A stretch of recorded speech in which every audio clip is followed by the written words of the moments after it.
Hello again, everyone. We are back again with some more Captain Tsubasa content, and I am continuing from where I left off last time with the story-based tier list discussion of the series. Last time we just closed off the World Youth arc, which was, I think it's kind of it was a nice stopping point from the previous discussion for one reason. I feel like the series changed a lot from the point that World Youth ended and the following series began. Partially because there was a big time gap in publication, but also a lot of things you can see in terms of art style, storytelling, the way matches work, the way key characters are handled. So there's a lot that goes on in the series that's pretty different from this point onwards. So we are going to go ahead and continue from there. The last thing that had happened was obviously Japan beating Brazil in the World Youth, which came with the introduction of Natureza and Tsubasa defeating his mentor Roberto and defeating Brazil, which is kind of just this shadow that has loomed over him for so long. And now it presents the question of, since all of these Japanese players had taken time off to be dedicated to the Japanese team, what does it mean for a lot of them now? Because there are a lot of players that aren't involved with clubs and aren't necessarily, really haven't found their way professionally yet. Aoi's got Inter, and Tsubasa was with Sao Paulo, but his contract supposedly got terminated, though that doesn't carry over into Road 2002. But Road to 2002 is the following arc, and it is the one where we start to really get to grips with the idea of the professional game, as opposed to the youth game up to this point that had been dominating a lot of the discussion. So we proceed to where the question is basically for Tsubasa as the MVP of the tournament. Where is he going to go? And we see him and his newly married wife Sanae, and they're going around a few places. And as they go around, one of their destinations is Barcelona, and this is where the line between Tsubasa's world and the real football world starts to blur. Because real life clubs start coming into the equation. And pretty much as soon as Tsubasa starts seeing what's going on around Barcelona, he decides, you know what? And as soon as he sees the Camp Nou and how big it is, he immediately decides, this is the place for me. This is where I want to be. And especially because even though the Barcelona heavy passing style, tiki-taka, whatever, under Guardiola hadn't happened yet by this point in time, especially since the series was still, it had been published in the lead up to the 2002 World Cup, and that is going to be a funny little plot point to consider. But we look at a bunch of the players, most of them have basically elected to play in the J League, the Japanese professional league, and that is where most of them end up. And you have the big four. Genzo is still in Germany, and he's been promoted to become Hamburg's top goalkeeper for a while now. And then we have Hyuga, who was actually being scouted by Italian powerhouses Juventus. And then you have Tsubasa with Barcelona. So these were the big three of the big four whose paths get decided. By comparison, what happened to the music here? Kind of stalled a bit. Yeah, Misaki, who was just finished his recovery program, ends up deciding to challenge the J League instead of going to Europe, where a lot of the others are, which also includes Akai, now that I remember that. So you have 4 Japanese players who are playing in Europe, and the rest of them are playing in Japan. And so the story is essentially going to follow these primary plot threads. There's Tsubasa joining Barcelona, Hyuga joining Juventus, Genzo joining Hamburg, or rather Genzo continuing at Hamburg, and what that means after Schneider has moved on to Bayern Munich. And last but not least is Misaki in the J League. So covering these events by going between the stories the way Takahashi does is... I'm going to forget details, but doing it that way is going to make remembering the details even harder. So what I'll try to do is I'll take each character's point of view of the story to its finish line, and then discuss Road to 2002 as an overall story. So I think it's most appropriate to start with Misaki. Misaki joins Jubilo Iwata, which at that point in time was one of the biggest clubs in Japan and Asia. And he actually joins up with two more of the Golden Generation Japanese team, Urabe and Ishizaki. And of course, since those two are there, that means we get a lot of comedy. They're also playing alongside... hold on, my headphone wires got a bit stuck here. There we go. So what ends up happening here is, Urabe and Ishizaki are still fighting to become regular members, and a lot of we get minor bits about some of the other players, but eventually the whole thing is really focused on Misaki and him joining Jubilo. They're playing, I was mentioning a famous Japanese striker they play with called Nakayama, who I believe was Japan's first goal scorer ever at a World Cup. He's portrayed as kind of this comical old man figure that kind of talks down to Urabe and Ishizaki and, promises them dinner if they manage to, win a duel against him and whatnot. So it's all well and good, Ishizaki and Urabe continuing their rivalry. And Misaki also does a tryout for the team. And through that tryout, they confirm basically that all three are good enough to represent the Jubilo first team. And that takes us to a little mini arc of a whole bunch of matches where a ton of members of the Golden Generation play. We see that the Tachibanas are still together, of course. Nita and Wakashimazu play against each other, and it also establishes one new plot point for Nita in that he has actually joined Ken's karate dojo, which I think was a really fun move, although its potential takes a while to play out, right? We also see, Taki on one team, Kusugi on the other. We see Izawa, we see Jito and Sano, I think, together. So basically, all of them. And the biggest matches that are played are Jubilo against Urawa Reds, which is a team led by the in-universe captain of Japan, Hayato Igawa. And their main new player from the Golden Generation is Takashi Sawada, Hyuga's old playmaker partner. And he's he's adopted the stupidest possible haircut he possibly could, where he's cut the shape of an actual classic style football into his hair, and it looks absolutely ridiculous. I don't know how you're supposed to take that look seriously.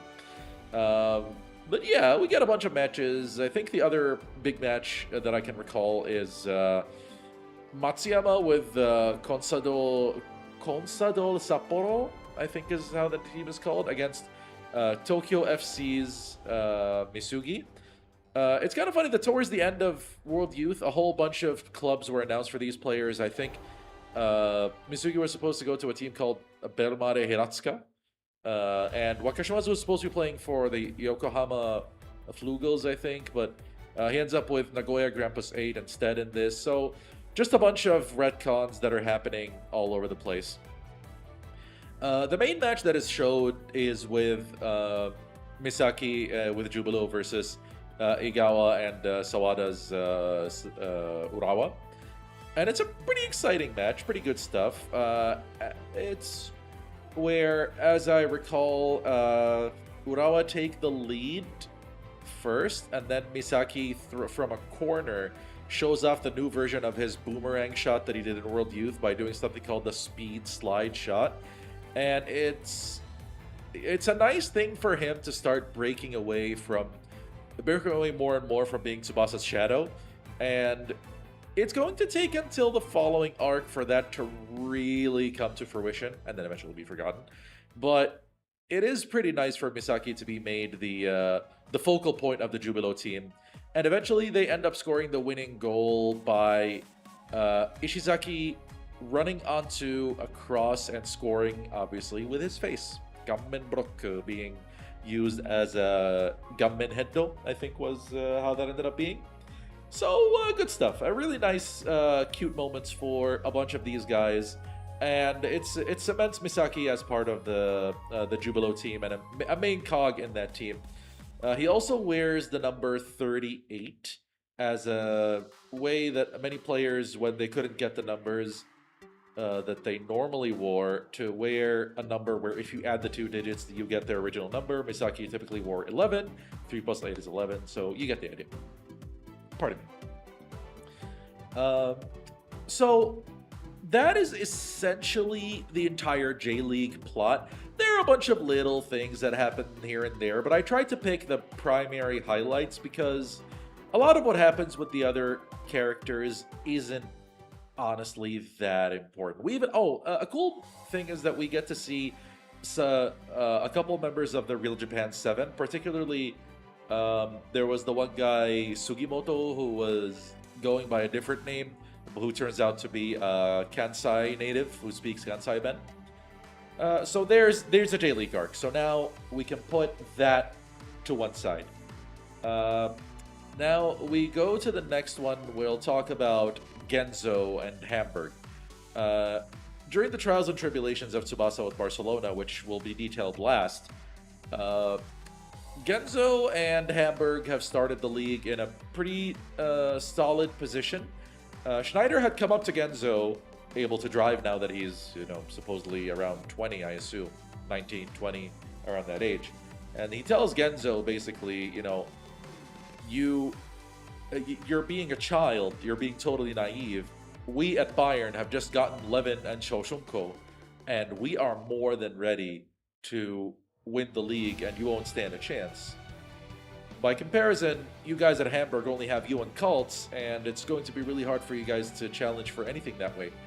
And Genzo first says, I'm very loyal to this team, and I don't intend to leave because they stuck by me when I was injured. And also, since that's all of you guys, I'm going to be able to win against all of you. I don't care. We get a couple matches of build up to this where Genzo plays against Mueller's Stuttgart, and they draw 0-0 because those two are obviously too cracked. A match before that happens against Chester and Marks' Werder Bremen, who have actually just signed our friend Victorino. And I waited till this match to talk about Chester and finally put him somewhere on the tier list, because Chester comes up with, Chester is supposed to be a super genius playmaker, right? Like I know what to do. I'm gonna be the key to unlocking all of the opponent defenses. I know what we're supposed to do.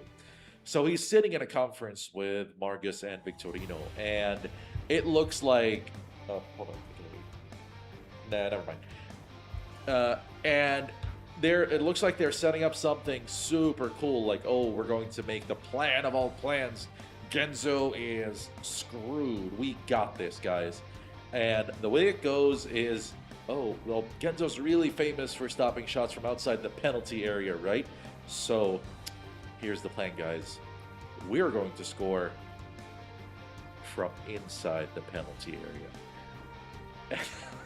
It is astounding how confident, how big of a shit-eating grin Chester has on his face when he makes that statement. It is incredible how confident he is in this being such an amazing plan. Spoiler, or rather, surprise, it doesn't work. Genzo's just too cracked. They're not able to do anything against him because, he's just Genzo. And they end up losing eventually with a 1-0 scoreline on a counterattack that Genzo starts, because this is the world of Tsubasa. The star player always has to do something. So this is all a big build up to Hamburg versus Bayern, Genzo versus Schneider, Levin, and Shofunko. And there are some other named players they mention that are supposed to be big international stars. The references to, I want to say, Davor Šuker of Croatia, um, Boma of Cameroon, who I no, there he's supposed to be Nigerian, called Minba, who to my I guess he's a reference to Roger Milla. I don't know, maybe not. But we're going to start getting more and more of these fake-ish players, and for some of them, the names are too weird to say, so I'm just going to say their real names. But I'll note more on that when we reach Hyuga and Tsubasa's sides of the story. With Genzo and Hamburg, they also make a big deal of the fact that Cult, who's been injured up to this point, is going to play the match. And so that match has gotten a pretty nice build-up with the back and forth between Genzo and Schneider. And we finally get to the match. And we suddenly immediately cut to a panel where Hamburg are leading 1-0. And it turns out that Schneider had tested Genzo with kind of a not a full effort shot, which Genzo immediately started a big counterattack with, as he's known to do since he has super strong long passes. And Cults end up scoring the go-ahead goal. And it's a big shock for Schneider, right? Because he thought that this was going to be a really easy match since Hamburg doesn't really have superstars to prevent Bayern from ball control.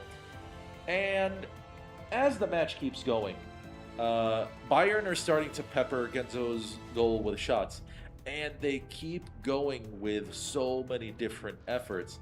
Levin goes for his new Levin shot, it doesn't work. He attempts the old Levin shot, it doesn't work. They attempt Hando Shusokujinho from Sho from outside the area, it still doesn't work. Schneider goes for multiple angles of fire shots, and he also displays his incredible math by taking one shot from outside the penalty area, and then when he goes for the second one, my odds of scoring outside the penalty area against you are 50-50, so I'm sure to score with my second shot, right? Obviously, Genzo's in inspired form, and honestly, seeing Genzo like this on this level of confidence is just a big part of why he's my favorite character.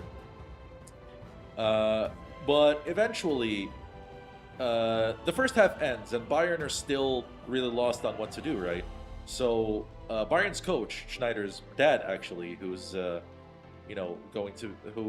we found out towards the end of junior youth is going to be coaching Schneider and Bayern, comes up with the idea and says, do more passes since Genzo has to shift his position before you guys take a shot, and that will make it harder for him to move in time and make catches.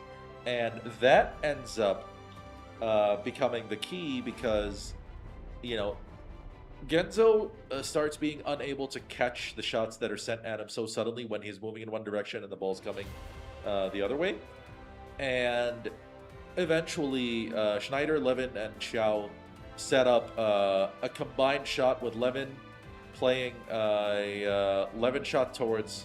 I'm sorry if I'm interchanging with saying Shou and Xiao, but he plays it towards Shou. Shou does the Hando Shusenko Jinho directed towards Schneider.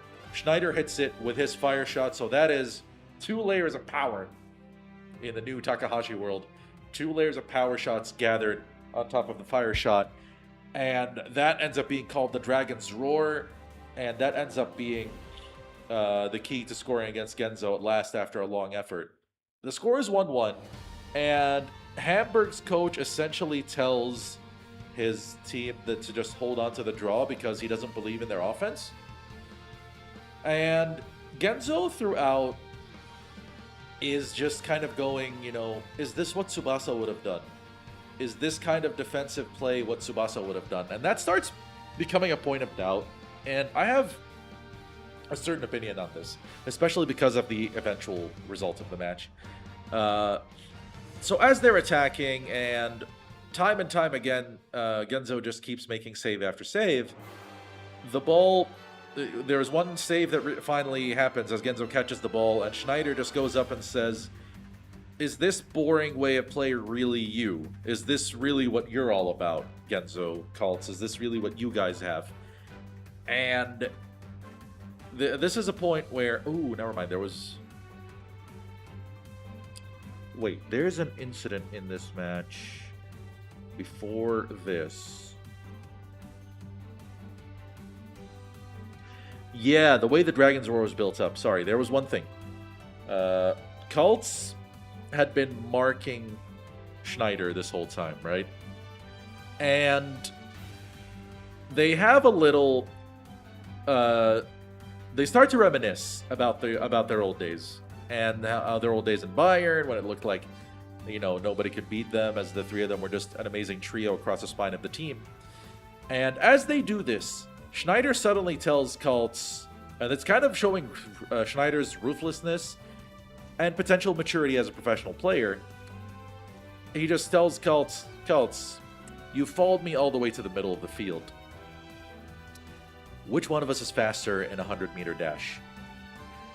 That moment right there is masterful, because Cults looks at him like, oh no, what have I just done?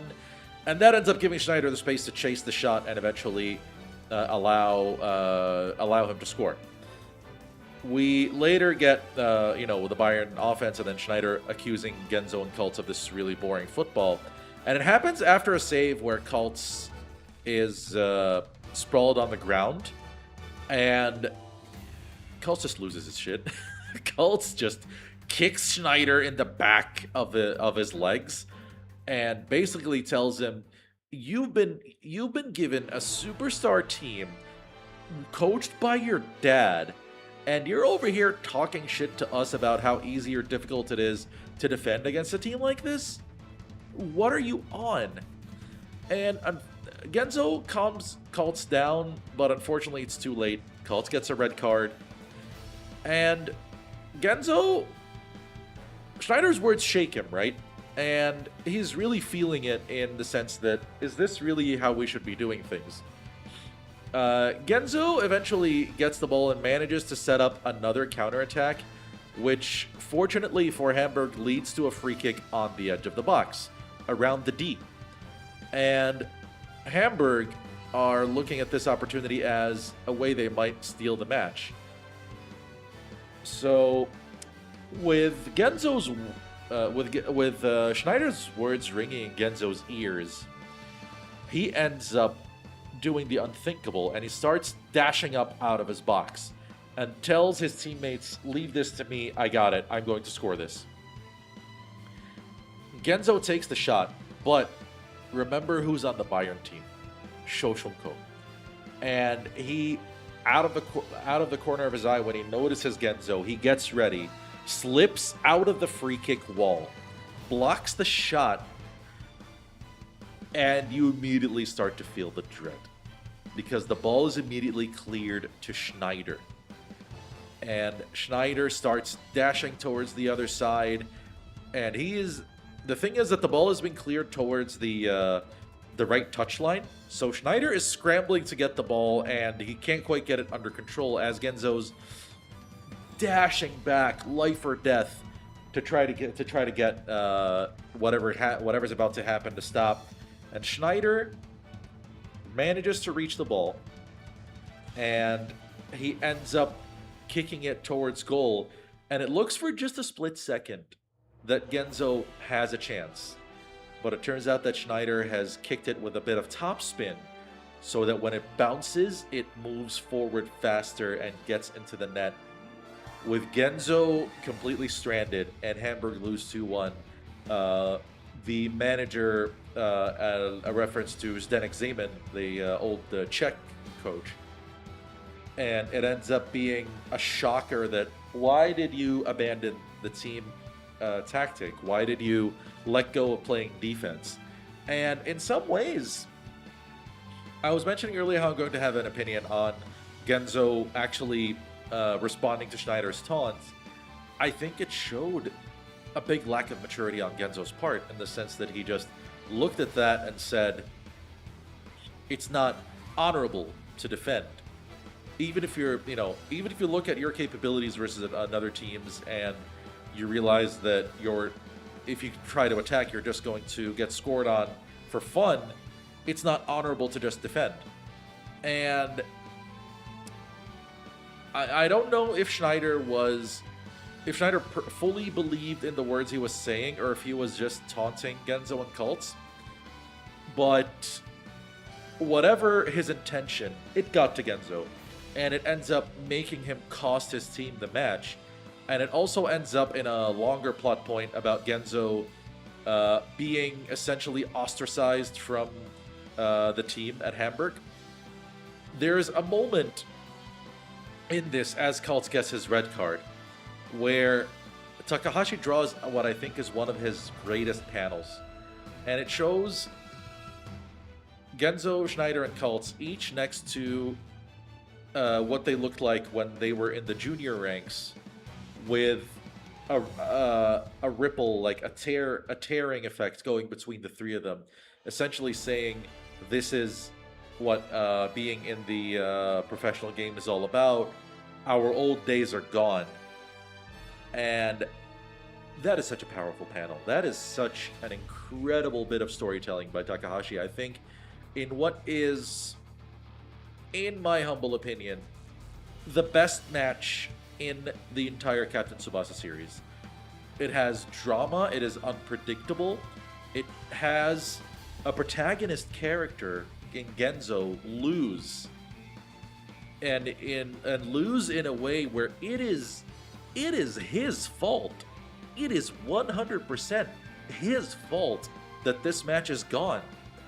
And it is kind of, Genzo had shown a propensity for being hot-headed in how he went with his injured hands to the Asian qualifiers and then came back to World Youth with his hands potentially not fully healed, although I don't necessarily buy that for the Brazil match. But he showed that he's got a bit of a hot-headed streak to him. And this, when he doesn't have a good captain like Tsubasa to rein him in, or even Matsuyama, shows in how he ends up costing his team the match. And that is essentially the end of Genzo's arc here, when it looked like things were going great for him and he was helping Hamburg compete with Bayern for the Bundesliga title. So there's a failure of one of the big Japanese Golden Generation players. Laid bare for us to see. Then we go on to Hyuga. Hyuga and his story in Juventus. You know what?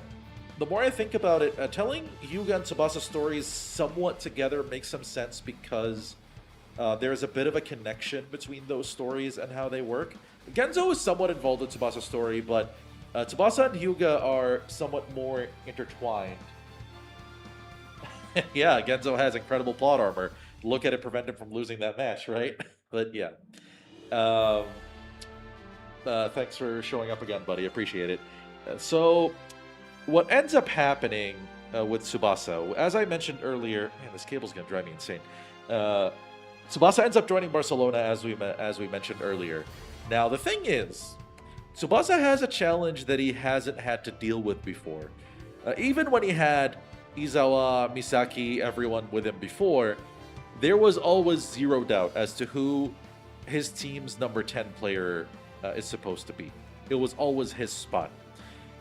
But in Barcelona, Tsubasa is faced with a completely different challenge, in the sense that the world's best player at the time plays in his position for Barcelona. Their number 10, Rivaul, who, if you can't tell by the name, is a very on-the-nose direct reference to Brazilian legend Rivaldo.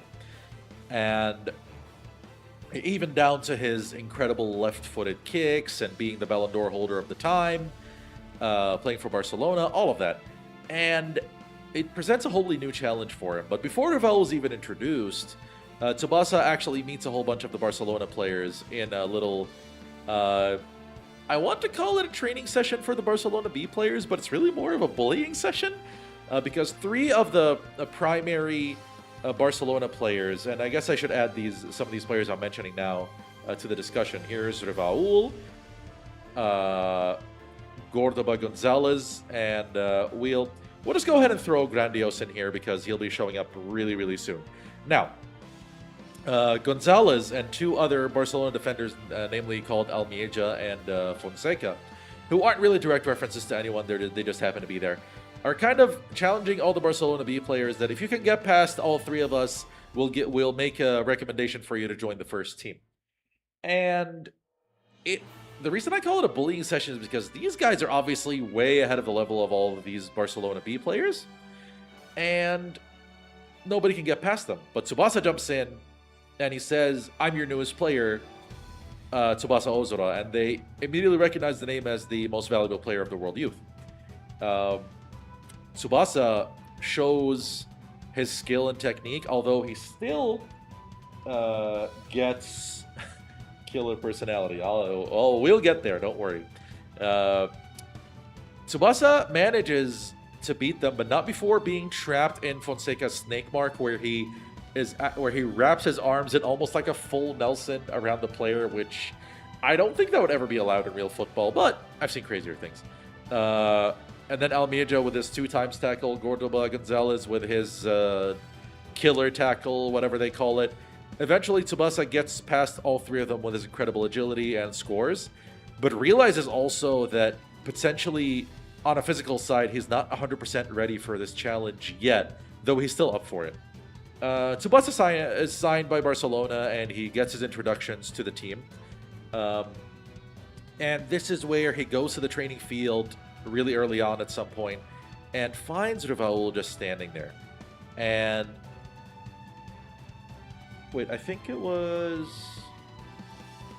Oh, never mind. That copy scene happened later. But yeah, Rivaul's the one who actually comes up to Tsubasa because he showed up early.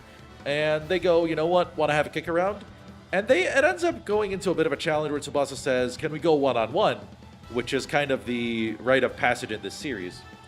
And as that one-on-one happens, later on, a bunch of the team members arrive, and Tsubasa is out cold on the ground.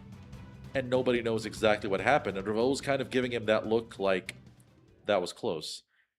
And we find out as Tsubasa's getting treated in the infirmary later that potentially what happened is that Tsubasa had been struck by an errant elbow from Rivaul, which may not have been so errant because he had a history with another player of Real Madrid, who is this guy, Bruno? I don't know what the correct romanization is supposed to be, but it's been Blueno in CTDT, so I guess that's the closest thing I can use. He's the captain of Real Madrid, and a reference to Fernando Hierro, who was the captain of the team at the time, where when Real Madrid were challenging Barcelona for the title and it was looking really dire, and Rival was not having a good game, he ended up dropping the elbow on Blueno, which completely concussed him and gave him, made him basically unable to compete. And that ended up giving Barcelona the win. And this is what gets dubbed as Killer Rivaul. And it's really fucking stupid. The idea that anybody is willing to just accept this, like a direct intentional elbow is a red card in football, right? Rivaul is apparently sneaky enough to do that with only getting a yellow card. And we'll see incidents with this, such as the one with Tsubasa, and as the series goes on, that just makes you wonder, why is everybody okay with this? Why? Why is this just all right? Since we finished the J-League arc, I can actually tier one player that I'd like to put into the list right now before I forget, and it's going to be Urabe. Urabe is going to go ahead right here. Actually, I feel like he should go ahead of Espada Senowairon, and I'll say why. Urabe basically gets 3 arcs where he shows the kind of character that he is. First was middle school, where he captained Otomo, and he showed a real determination and maturity beyond his years to just focus on the objective, and also just his trust. Out of all his teammates, he was the one who trusted Nita to get his Hayabusa volley right. His second arc is the RJ7 arc, where he is a key player and the one that they recognize previously. And last but not least is his J League arc, which shows that he's a really hard worker and that he's actually a pretty competent player. So he's just a player who is essentially the other side of the Ishizaki coin. Works really hard, doesn't always get noticed, but you know, he's also a bit of a meme, so he might get some points for that. But the shout outs to him. As like, you know, the knowledge of multiple languages and what it gives you. But yeah, so there's Urabe. And oh, I forgot to insert Hayato Igawa. I also forgot to mention a little something about the end of that match with Jubilo. Is that when Jubilo defeats Urawa, Igawa tells Misaki, when the 2002 World Cup comes, we'll have one more reliable player to strengthen our team. About that. About the 2002 World Cup. You're going to see me transition to something completely different, which is essentially what Takahashi did with that plot point. So back to where we're talking about Tsubasa. Tsubasa starts joining all the Barcelona training, and he's, you know, with the team, and it's going fairly well as the coach Van Sal, who is kind of this strange mix. He looks like kind of like Luis Aragonés, sort of, but his name is derived from Louis van Gaal, who is the Dutch coach who coached Barcelona, I think, for the Dream Team, if I'm not mistaken. Or was it Cruyff? I don't remember very well right now. But the point is, he tries out Tsubasa during training in a bunch of different positions. He tries him on the right side of midfield, so they say, oh, is he going to be the replacement of Figo? Fago or Fago or however they pronounce it, and this is too weird, so I'm just going to call him Figo. Since the season that Takahashi chose to focus on is essentially after the real life season where Figo went from Barcelona to Real Madrid in one of the most controversial deals of all time. And he also tries him on the left side of midfield. He also tries him as part of a double pivot with our friend here, Grandios, who is a reference to Pep Guardiola. I like the name Grandios. I think it sounds pretty cool. And he's pretty different to Guardiola in terms of being a more... he's a pretty different player profile, I think. So, yeah, I'm going to stick with that name for him. But, point is now, as all of this is being tried, Tsubasa is then called to Van Sal's office, who basically lays it flat to him and says, of course, Van Sal is also reading Doraemon for some reason, and he asks Tsubasa which of Doraemon's gadgets does he like the most, which confuses the shit out of Tsubasa. Funny little gag by Takahashi there, I guess. He typically has at least one character read a chapter of something somewhere. But yeah, he asks him, which position do you want to play? And Tsubasa, he reminisces in a really weird way, I think. It's sensible up to a point. So he thinks back like, back in Nankatsu, I was the star forward and ace striker. Back in Nankatsu Middle School, I was the midfielder and playmaker. Then with Japan, I was always there also as the main number 10. And not a box-to-box midfielder because, you know, that's my role, and there are others to cover the backfield.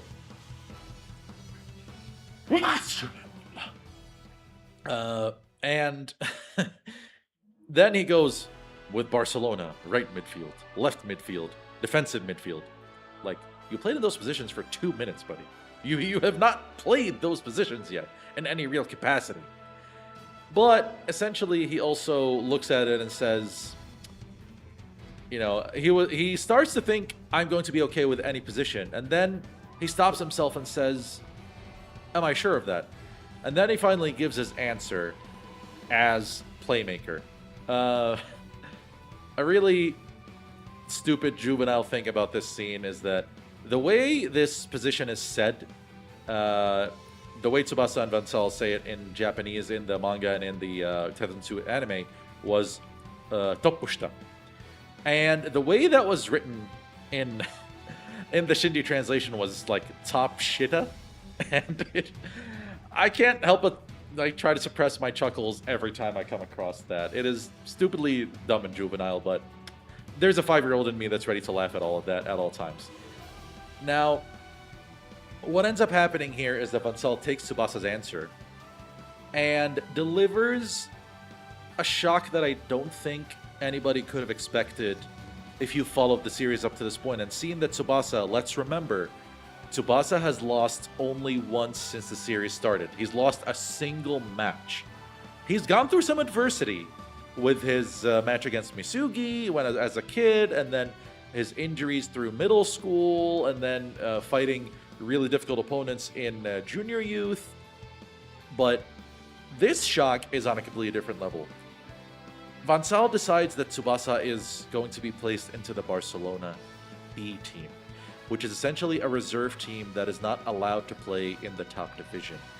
And that in and of itself is such a big shock to Tsubasa's system and basically to the whole world. You literally see the whole Japanese golden generation reading magazines and newspapers and going, there is no way that this happened.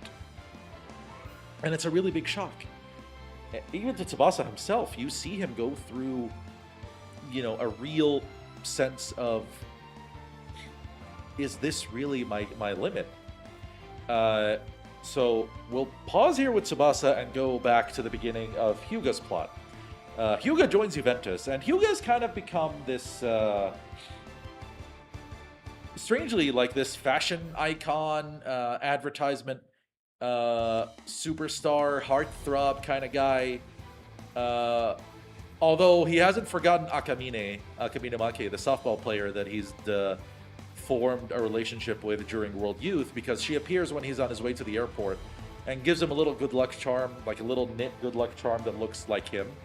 A pretty cute move. I like those two. I can't deny. The sap in me really likes those two. But yeah, and everybody's like, oh, who's she? How does she get to give Hyuga the thing? We've had a lot of like heartthrob players throughout the series, but I don't know why I find this scene to be one of the funniest. And the way things end up going is, Hyuga makes it to Italy, and in the beginning it looks pretty okay. He's starting training sessions, although he seems a bit nervous. He joins. He plays for the youth team at first alongside our old buddy Gentile, and he looks to be doing pretty good to the point that he's promoted to the first team. And eventually, in the first team, he starts going for some shooting practice alongside the manga versions of Alessandro Del Piero, Filippo Inzaghi, Zinedine Zidane, Edgar Davids, David Trezeguet, what was his name? Darko Kovacevic. So a whole bunch of real-life players appear at this point under pseudonyms for this little series. So Hyuga kind of attempts his first shot and he's super nervous that he misses his first touch, but he ends up stealing a turn by shoulder barging Del Piero and taking his shot anyway, which does impress the Juventus coach called Carlo Monetti, who I believe is a reference to real-life legendary coach Carlo Ancelotti. And it looks pretty good for him at the start, and then he's asked to do his full physical with... Actually, this happens before the shooting practice. Because, yeah, I got my events a little mixed up there. But Hyuga goes for his physical with a grumpy physio called Mazzantini. And he basically tells Ancelotti that this guy cannot play in the top league because his balance is horrendous. And he has a point, because apparently Hyuga's training has made it so that his left side is just really, really way weaker than his right side. But, you know, this is a plot point that's going to carry on for a while. But when Hyuga scores that goal, Mazzantini, or Mats for short, essentially looks at this and says, your right foot at least is definitely good enough for this league. And Ancelotti had also told Hyuga, whatever Mats tells me, as long as you can score goals for me, that's all that matters. And it's at this point that, it looks like Hyuga's seem to have had a pretty decent start compared to Tsubasa, right? But another thing happens before the next thing in Tsubasa's journey, before the whole thing with Tsubasa and the B team. Hyuga is included in a Serie A match against Parma, and he ends up facing the fictional versions of Fabio Cannavaro, Gianluigi Buffon, and Lilian Thuram, who is called in the series is called Toram. And this match is another, I think, big emotional masterstroke by Takahashi. It's kind of amazing that we've had the entirety of World Youth and Tsubasa beating his demon in Brazil, but I don't think any of it hits nearly as well as some of these matches in Road 2002. So, Hyuga's getting his debut. Kira's there to watch. Kitazume is there to watch. Matsumoto, the former scout of Toho, and his agent now is there to watch. And it has been, and it looks like this is going to be a good, happy story for Hyuga. He starts showing some play, and his bad balance, funny enough, ends up being really weirdly helping him out because it makes his running speed weird to get a grip on. Because his acceleration off his left foot is weak, but then his right foot kind of blasts him forward, and it throws off Thuram and Cannavaro. But eventually Thuram, and now that we're talking about him, we might as well add him to the discussion area. And he basically tells Cannavaro, okay, I know what to do, don't worry about this guy. Hyuga gets a big volley opportunity that ends up going into the posts because Cannavaro very slightly touched his left foot, which throws him completely off balance and doesn't allow him to strike the center of the ball. But once Thuram starts getting involved, Hyuga, all of a sudden, the unthinkable happens. Thuram is not only marking him out of the match, he basically just bullies Hyuga on a physical level multiple times, including when Hyuga decides that he's going to use the Raiju shot that he'd sealed to prevent himself from getting injured, and Thuram just uses his own Raiju style block to prevent it. And at that point in the match is where Hyuga's final card is used up, and the coach Ancelotti, after just 30 minutes, decides to take him off the field. And this is even after Hyuga had assisted a potential goal for Inzaghi that went offside, which is unbelievable by Takahashi if he did that on purpose, because Inzaghi was known for being caught offside 5-6 times a game at least. But Hyuga subbed off in tears, heartbroken, humiliated. It is absolutely what no one would have expected. And I think Thuram plays a really big part in really selling this scene. Because he's such an intimidating defender. He does what he does really well. He's physically imposing. And I think if it weren't for his lack of longevity, like if we had this player for longer in the series, I think he would have been a much higher up. But, what also happens, at least credit to Hyuga, is that the physical competition between him and Thuram ended up kind of causing him a minor injury, and that ended up becoming the catalyst for Juventus eventually scoring the winning goals.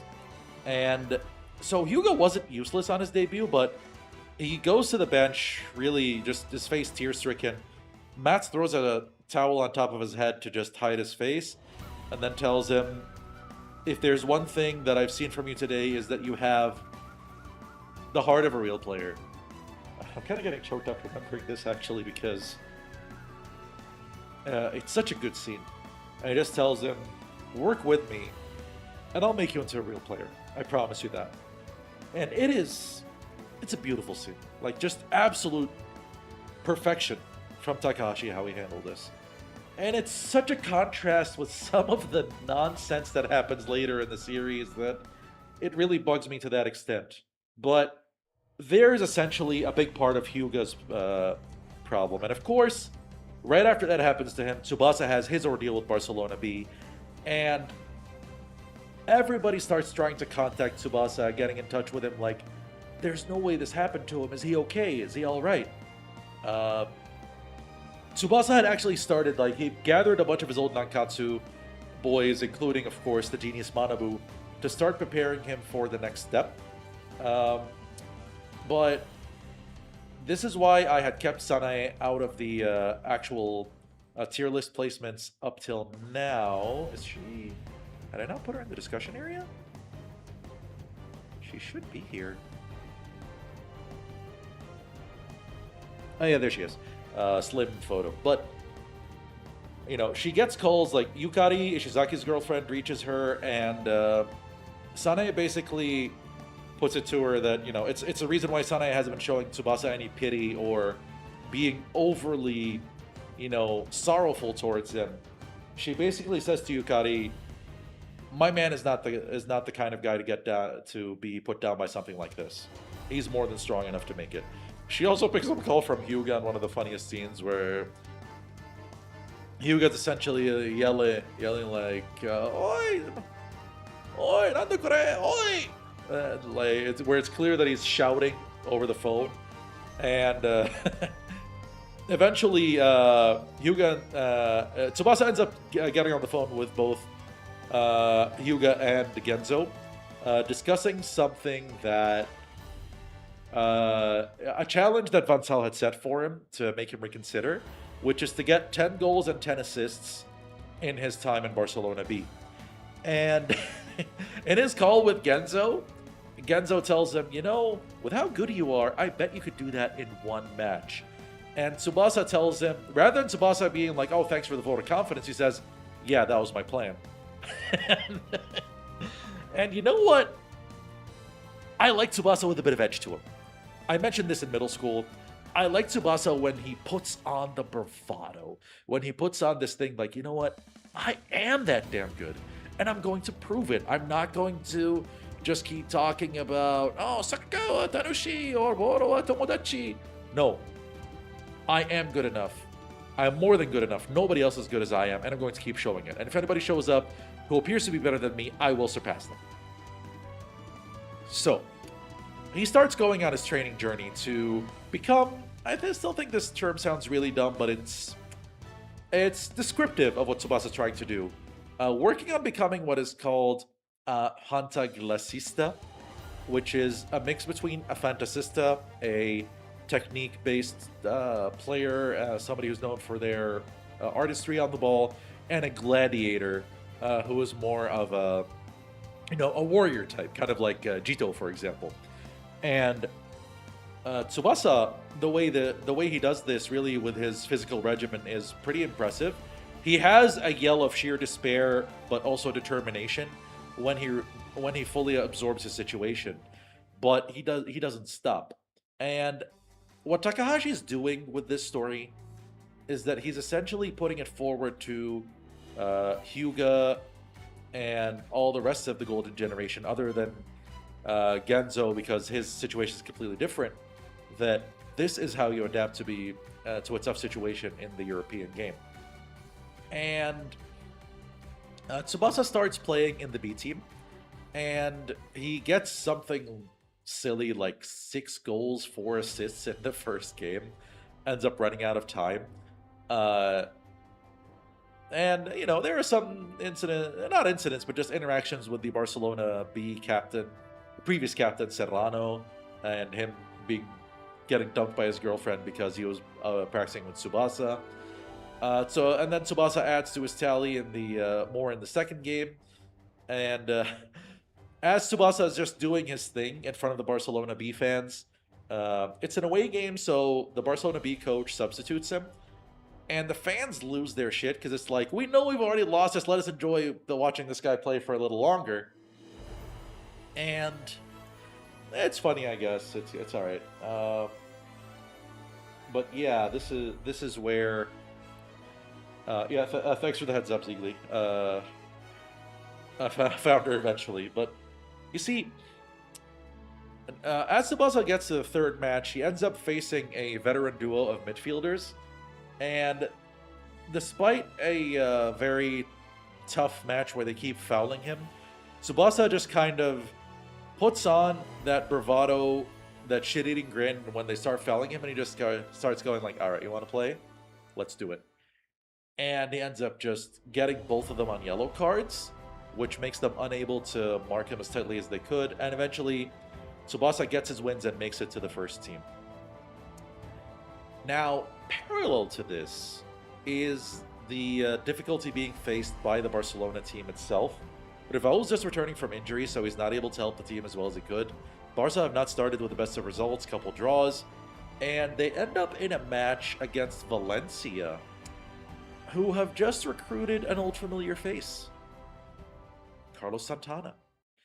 And Santana is initially really disappointed to not be facing Tsubasa, but as he realizes that he has the best player in the world across from him, he realizes that he can enjoy the battle regardless. And the thing is, Santana is basically the only player on his team of any note, and he still manages, despite Barcelona taking the lead, a pretty healthy lead, by the way, with the first goal being scored by Rival lifting the ball up and kicking it an overhead in an exact carbon copy of the goal Rivaldo scored against Valencia in real life. But with Rival eventually exacerbating his injuries in the match, Santana ends up actually helping Valencia to, I believe it was a draw. And it ends up with, and he did this basically on his own power, showcasing just how absolutely ridiculously skilled he is.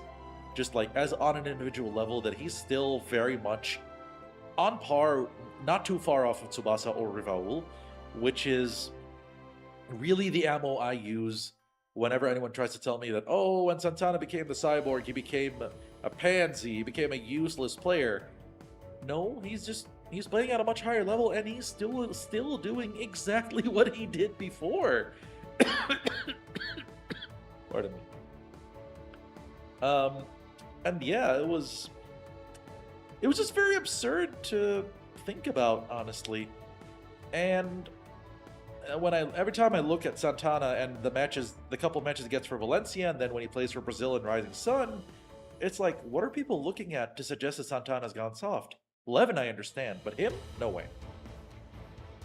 So, the situation's going dire for Barcelona, but this is around the time where Tsubasa has almost finished up his 10-goal, 10-assist challenge.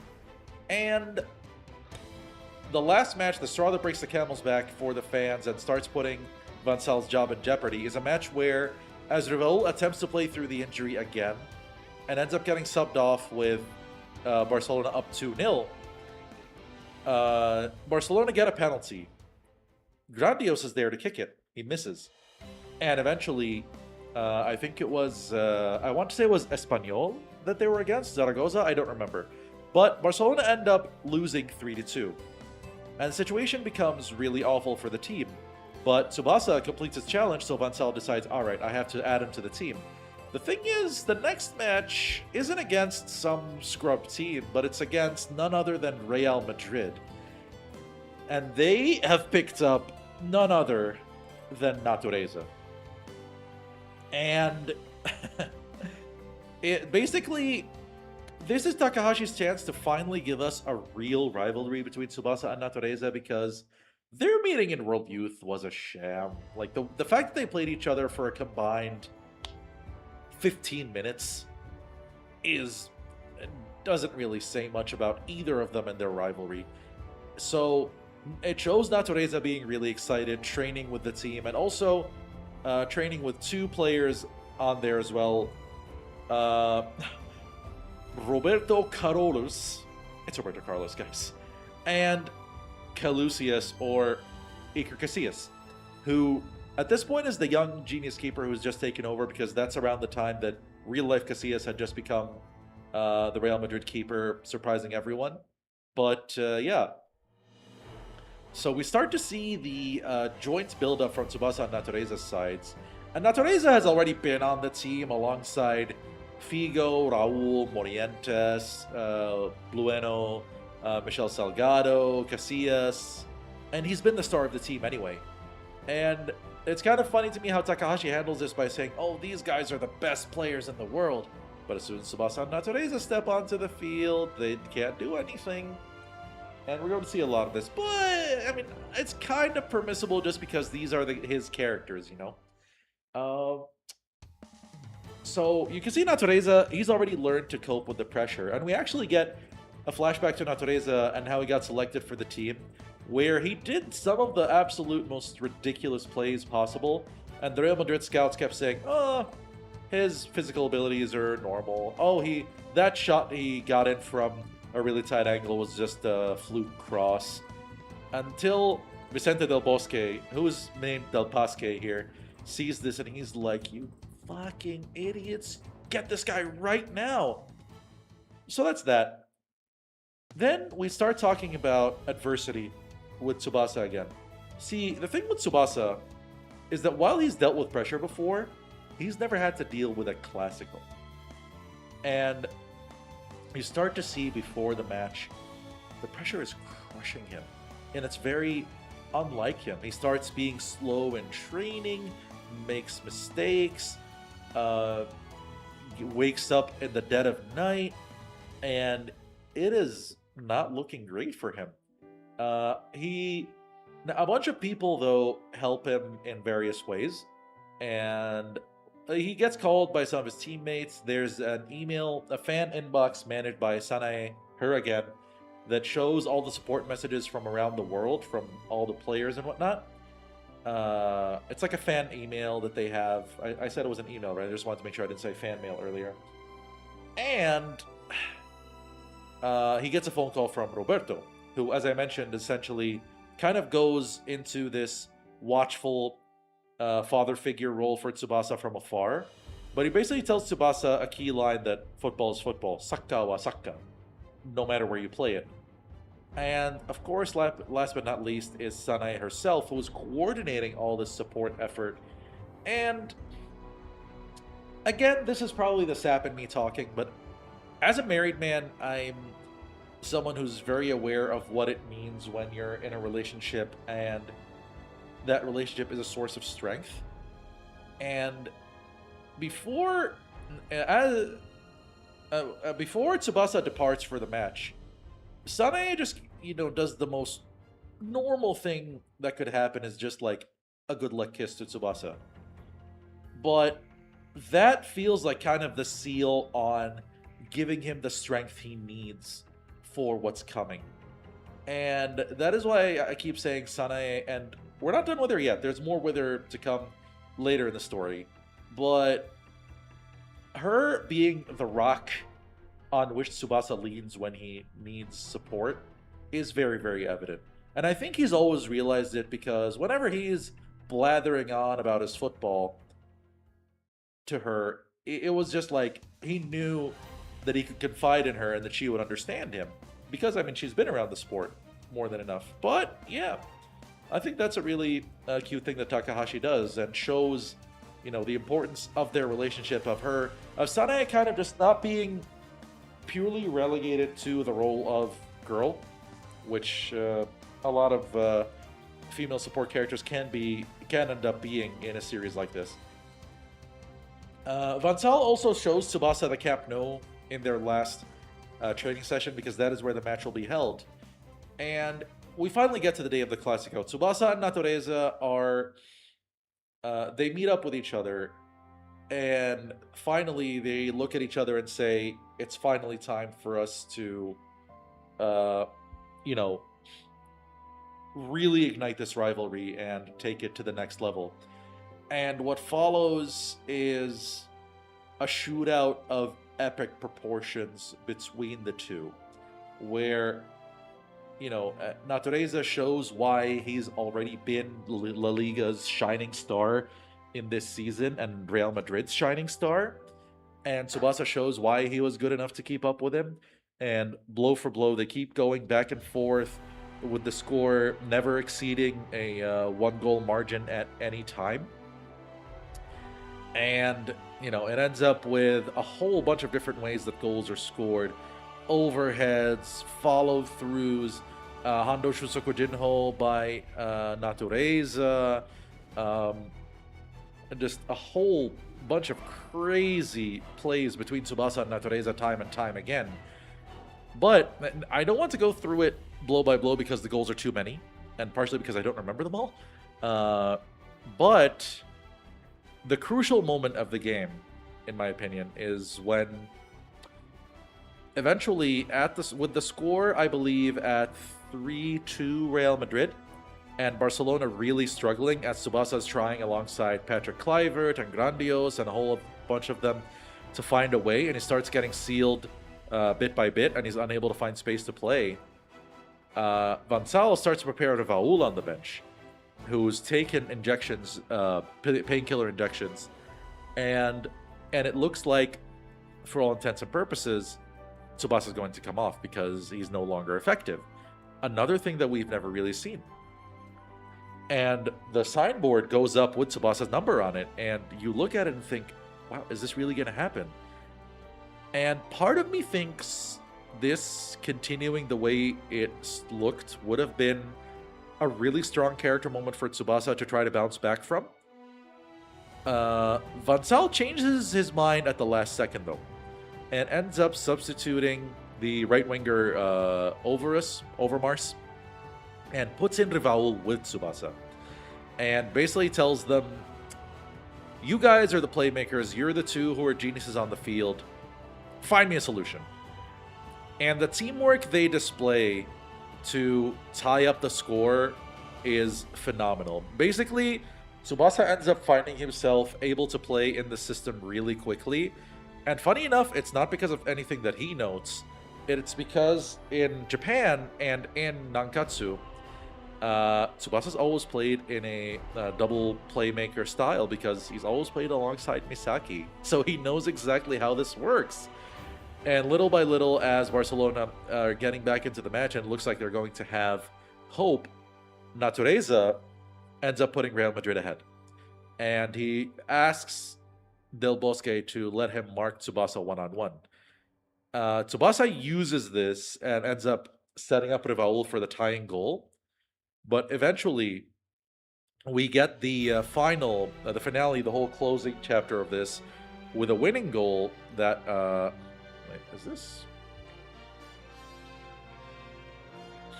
Okay, I thought this was repeating for a minute. After a big goal-mouth scramble, Tsubasa hits a shot. It's barely saved, comes off the post, and it looks like it's going to go out. Him and Natureza scramble for it, both of them hitting the back of the net, but the ball ends up creeping over the line. And it ends up being that Barcelona finally shade this match, and Tsubasa announces himself to the world as a superstar and ends up earning the respect of La Liga and of everyone involved. And that ends up being the end of his arc there, or at least the end of his arc within Road to 2002. And it's when you look at these stories and how Takahashi entered a lot of his characters into club football, I think this is one of the finest arcs in the series. I think a lot of it is really well done. There are a lot of really great matches. There are a lot of big dramatic twists. It has my favorite match of the entire series and another top 3 contender in the Classico, the first Classico. There's a second one that is not as good, and we'll get there soon enough. But essentially that is how it concludes, and we start seeing that this sets up the La Liga race. But there are also some concluding steps that happen because, remember Aoi? He's still around, but he hasn't managed to get into the Inter first team. And eventually a transfer for him gets confirmed to a team in the Italian third division, the Serie C Uno, and it is called Albese. And Hyuga as well, despite going through the rigorous training that Mats has prepared for him, It's been decided that he is going to take a loan transfer to Reggiana in Reggio Emilia. So it is a big turning point for those two characters that they're going to transfer to lower league teams to try to find themselves, while Akai is still injured in Sampdoria. So essentially, with Genzo ostracized at Hamburg and all of those guys dealing with what they're dealing with, Tsubasa is the one Japanese player who ends up being a success on the world stage out of all of them. And that really makes you think, right? Now, the thing is, Tsubasa's playing in La Liga, right? A funny World Youth point that gets forgotten. Budnark, right here. In World Youth, it was written that he was supposed to join Atletico Madrid. Nowhere to be seen. If I pointed out every drop plot thread that Takahashi has ever done, I might need like a whole stream just for that. Anyway, but there's Rhodes 2002. And the Spanish League will still continue, but it continues in parallel to Takahashi starting his next national team arc, which is Golden 23. Golden 23 is the first mainline Captain Tsubasa plot arc that is not focused on Tsubasa himself. We see Tsubasa, we see him continuing his fights in La Liga, and there are some things that'll be mentioned about him, and I'll go through them in due time. But this is a focus on a new dream for the Japanese team, which is to go for the Olympic gold medal, a championship that will take place in Spain. And it turns out, somehow, that while Tsubasa's dream was always the World Cup, Misaki was being more realistic and said, we should probably win a gold medal at the Olympics first. It was subtly something that he wrote about during his childhood, and really, I honestly think it's kind of a useless retcon, because I think Misaki and everybody would have been passionate about this regardless, that we didn't need a flashback to convince us. But what this does is allow us to do something completely off the wall here as far as the Japan team is concerned. Because, number one, the appointed coach for this is Kira Kozo, who puts up a promise of abstinence after having consumed all the booze in his house.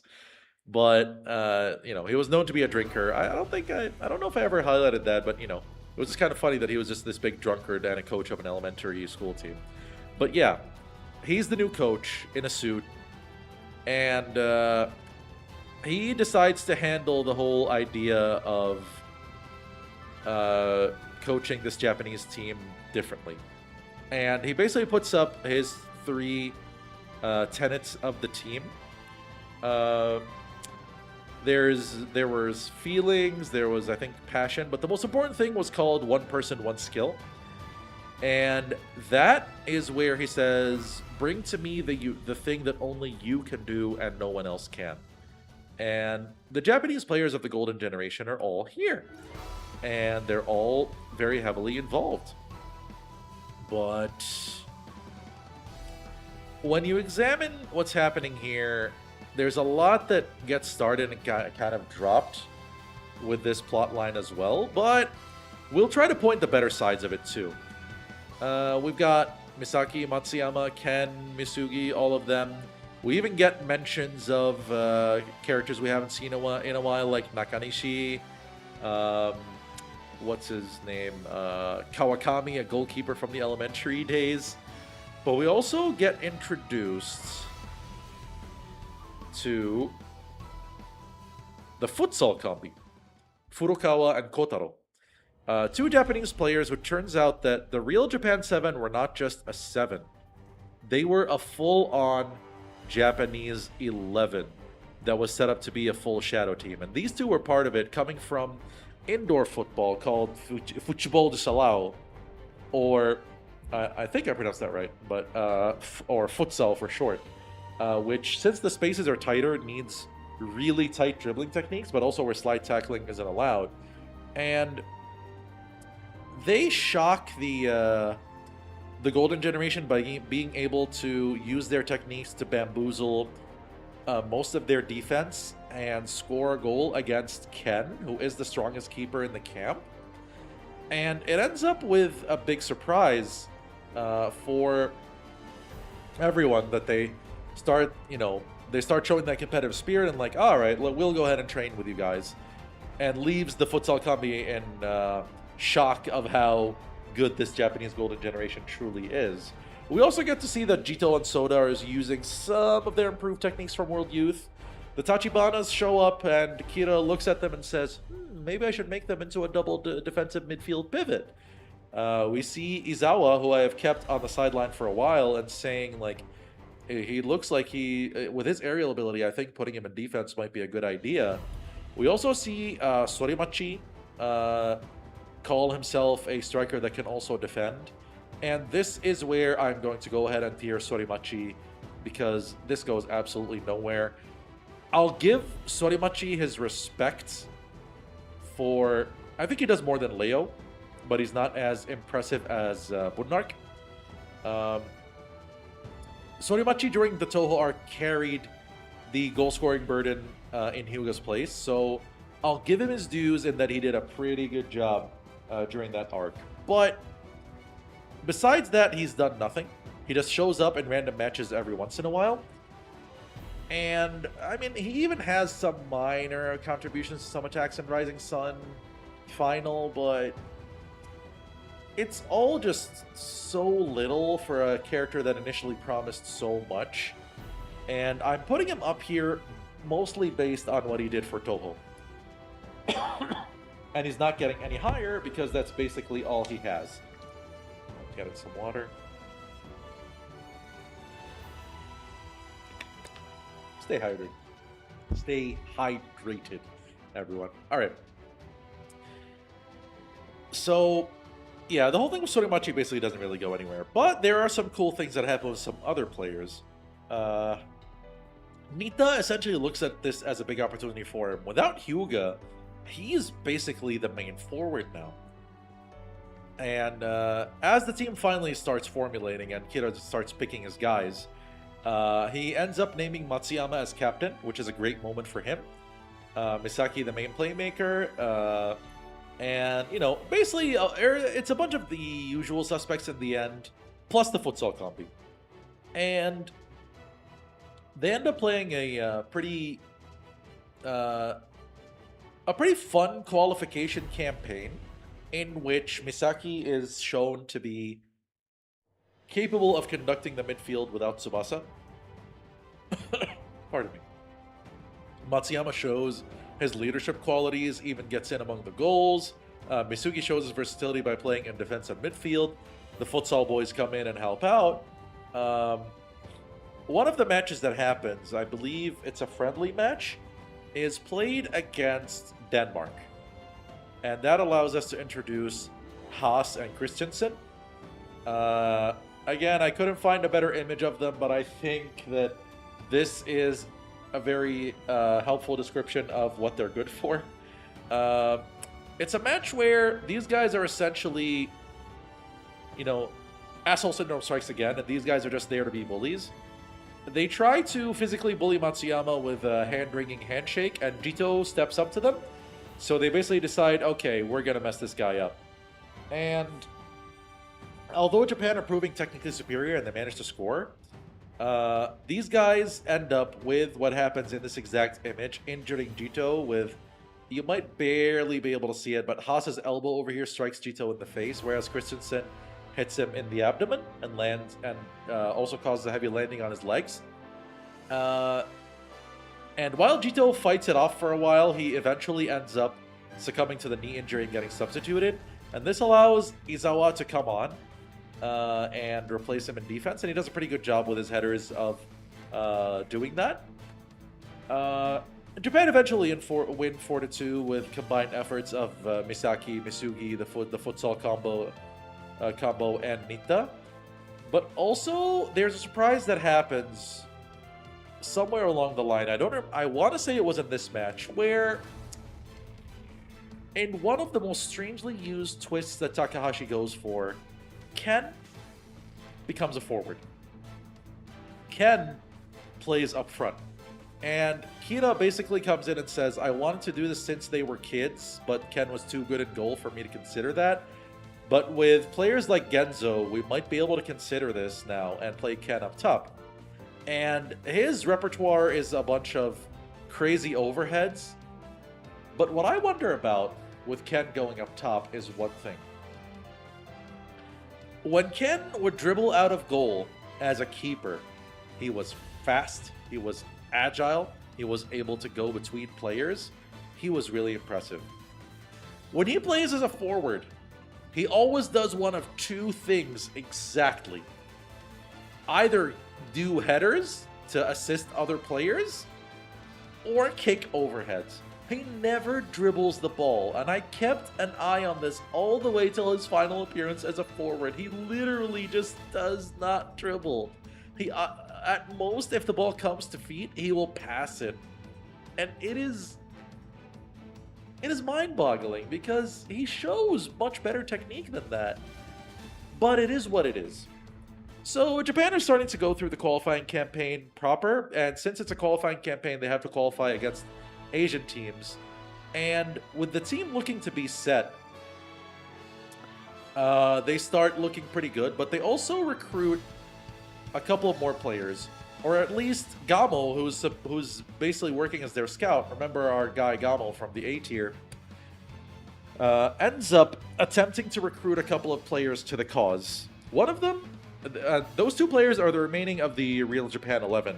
One of them is Yuji Soga, and I've decided against putting him in the list because I think that despite being a cool player conceptually, he's so irrelevant in what he presents to the story that I don't think he's worth putting in. On the flip side, we have Gakto Igawa, who has been in Argentina, having befriended, or rather gotten with an Argentinian girlfriend, gotten her pregnant, and then she eventually dies. So he's left in Argentina after getting kicked off teams because of his bad temperament, and trying to fend for his little girl, Lisa, by doing odd jobs wherever he can. And I'll talk more. I mentioned that his name is Gakto Igawa. He is Hayato Igawa's little brother. And I think if I have to pick one character who might be the emotional core of this arc, I would argue that it's him, and I'll expand on that. Now, another friendly that gets played is I think that's before Gakto joins, but it's a friendly between Japan and Nigeria, and this is. Bobang has been there for a while since he's always teammate in Albeze, but he hasn't played yet. Whereas the other player we see here is Ochado. In case it's not obvious, he's a very, very direct reference to JJ Okocha. And we're informed that he is essentially the reason that Misaki's injury essentially made Paris Saint-Germain pick this guy over him. So it becomes a very straight contest between the two of them, where Ochado's a lot more brazen about being the team's ace. This is also a match where Genzo comes back to the team. Yeah, I don't remember Gakto actually being in the defense at that time, so we'll continue from there. Genzo comes back because he's been kicked out of Hamburg, even though Kira had said he's not going to call on Tsubasa or any of the overseas players. But Genzo comes back because he's no longer with a club. And in this match, Nigeria, despite the difficulties Japan present for them and Japan being able to score first, Nigeria end up scoring twice. One from a tricky corner that Ochado and Bobang pretend to argue during, after Ochado had been so focused on scoring from outside the penalty area and Bobang calls him out on it, where Ochado realizes that if he lets the fight drag on, he can bamboozle the Japanese defense, even though Bobang's initial call-out was real. And then a swift counterattack makes Nigeria score again. So that's Genzo conceding 2 goals very unceremoniously. Until Misaki has his awakening moment. After, being told time and time again that being soft and just trying to let everyone else play isn't right, Misaki eventually gets so angry that it just takes the match by the scruff of the neck, doing a Hyuga-style straight-line dribble And eventually, with a set of volleys and headed follow ups where he again has to injure his head because everybody at some point has to bleed out the head in Captain Tsubasa. And Misaki ends up scoring the equalizing goal, but he passes out as the match finishes because it's already a draw. But he earns Ochado's respect there. There's a chance for me to go ahead and tier a few players. We'll go ahead and put the Danes. I'll put them below the Mexicans and above Nakanishi, the Consowats, and the rest. I think for okay, let's just decide on a music set here. My keyboard is kind of not in the best of shape, guys. So just a second here. I'll have the. I want it to be from. Yeah, there we go. We'll just put it. It's gonna be Xenoblade Chronicles 1, and all right, all set. Continuing there, they are entertaining in how, you know, and just how big of assholes they are, the Danish duo. They present some cool techniques, like Christensen actually dribbles past Misugi with a really fun trick. They're full of personality. The thing is, they're so short-lived, and they don't have much beyond that.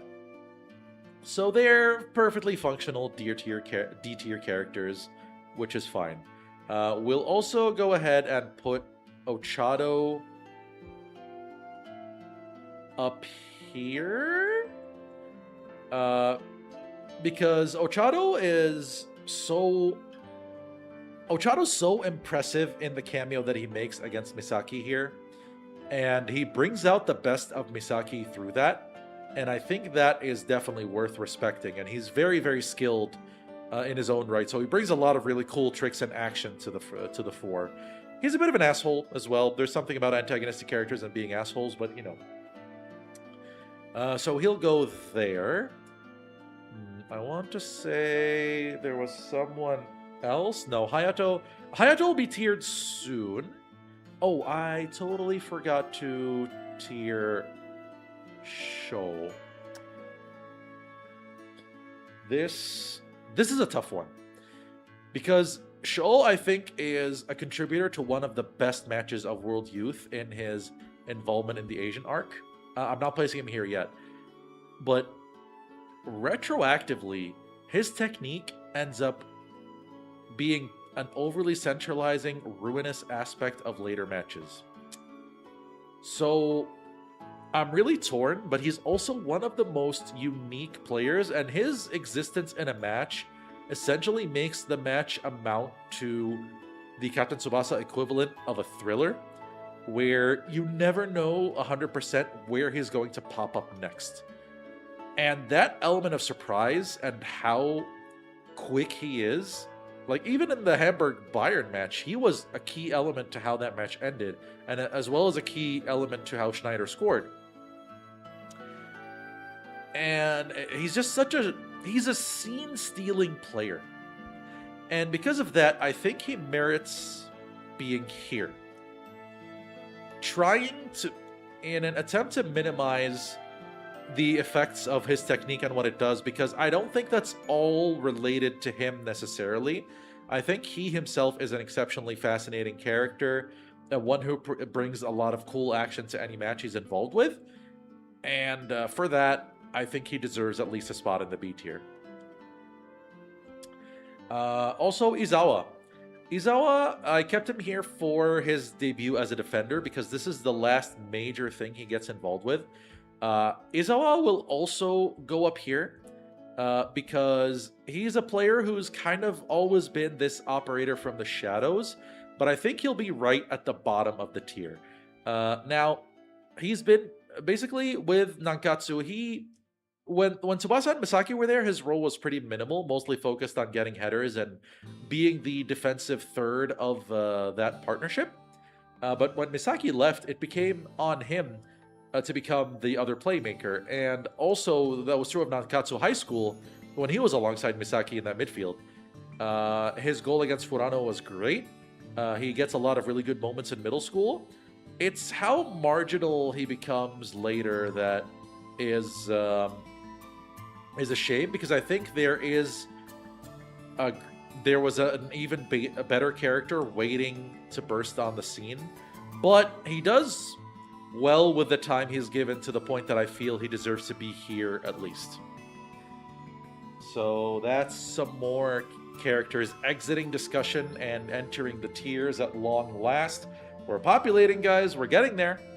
Now, carrying on. Oh, I completely forgot to mention a character that got into discussion to help Tsubasa during his La Liga arc, which is Radunga, the retcon Sao Paulo captain that ends up... Because I think he actually gets introduced during Golden 23, now that I think about it. Because I don't remember him actually getting introduced in Road. But anyway, we'll get to him in due time, because there are some events that are kind of a jumble between the La Liga side story and this. So if I lose those details a bit, pardon me, but they're all part of the same story, so it is what it is. Continuing on now with the plot that we have. Japan are now facing the qualifiers to get to the Olympics. And, you know, they've recruited Igawa, who is initially a bit of a disruptive presence, but is, not still as involved as he could be, until he eventually does get involved and ends up showing his strength in defense towards the end of the earlier round of the qualifiers. So it's smooth sailing for now, right? Until we get to the second round of the qualifiers, with Japan losing 3-2 to Australia in a last-minute heartbreaker, helped by an Ishizaki own goal, an Igawa red card, and it is a problem because Japan had already drawn a match, and that ends up making the difference between them and Australia 5 whole points. They're in a group of 4 teams, and the 5-point difference is really hard to make up unless a miracle happens in a different match. Now, why I mention Igawa being such an important emotional core to the series is because when he returns from Argentina, there's the question of what's going to happen to his daughter, as well as, what about his brother? What about the rest of the family? And one of the first things that happens is that, Gakto reluctantly but willingly still gives Lisa into the care of Hayato's wife and home, because being single now, he doesn't really have the capacity to raise Lisa solo, and he understands this, and because he has to focus on the upcoming objective, and it's too hard for him to do. And I'm connecting this with talking about the red card that comes against Australia, because it kind of shows the type of man Gakto is and why I called him what I did. Gakto is confronted by the rest of the team, who'd already been in major arguments with him up to this point. And they talk to him, and Gakto initially comes in looking pretty remorseless, like, yeah, I'm the bad guy. I'm the bad guy, all right. And it looks like it's going to break into a bigger fight. And eventually they ask him, like, what happened? Why do you lash out that way? And Gakto essentially responds with, I can't repeat what was said exactly, but if it had been an insult directed towards me, I would have accepted it. But it was something directed at my dead wife as well as my daughter. And that's where, as a man, there is no way I could have taken that lying down. It's kind of an offhand reference to Zinedine Zidane's infamous 2006 World Cup final headbutt. Except, that's a completely different story. I don't want to get into discussing Zidane's headbutt. That's a completely different argument for a different day. But I think it really shows you the kind of man Gakto really is. And even though he is on an attempted redemption arc, he is also not immune to mistakes. We're seeing this character who is very emotionally vulnerable and who's very prone to some really big errors. but who is also an immense talent, incredibly gifted physically. In the real Japan 11, he was capable of playing every single position because of how fast and strong he was. And, you know, he's just a very attention-grabbing player when he's on the field in many different ways. So now he's sitting there pondering with this red card. Essentially, the next important game he'll get to play will be the return against Australia. So it's up to the rest of the Japanese team to pick themselves up and get the wins needed. And as Japan beat one of the other teams in their group, Saudi Arabia, it's essentially on Saudi Arabia to get a result for Japan to allow them to have any chance of qualification, to at least make it so Japan have a chance against Australia in the final match. And Oeran, our old friend, Chad McBadass over here, promises Misaki. Oh yeah, Oeran is turbanless now because he gave his he gave it to Tsubasa on the after the match that they had in the Asian qualifiers. How does this thing keep getting caught over here? Okay, I was caught under the wheel of the chair. There we go. Fro nil chair 1. Anyway, with that established, and Oeran's promise, Australia actually ended up taking the lead against Saudi Arabia for most of the game, and Gakto's watching from his home. And in a bit of foreshadowing to the spirituality that is going to become prevalent later in the series, Gakto is holding the cross pendant that his wife used to wear, and he prays that a good outcome happens, and Saudi end up getting a last-minute equalizer, meaning now... Oh, man, my throat.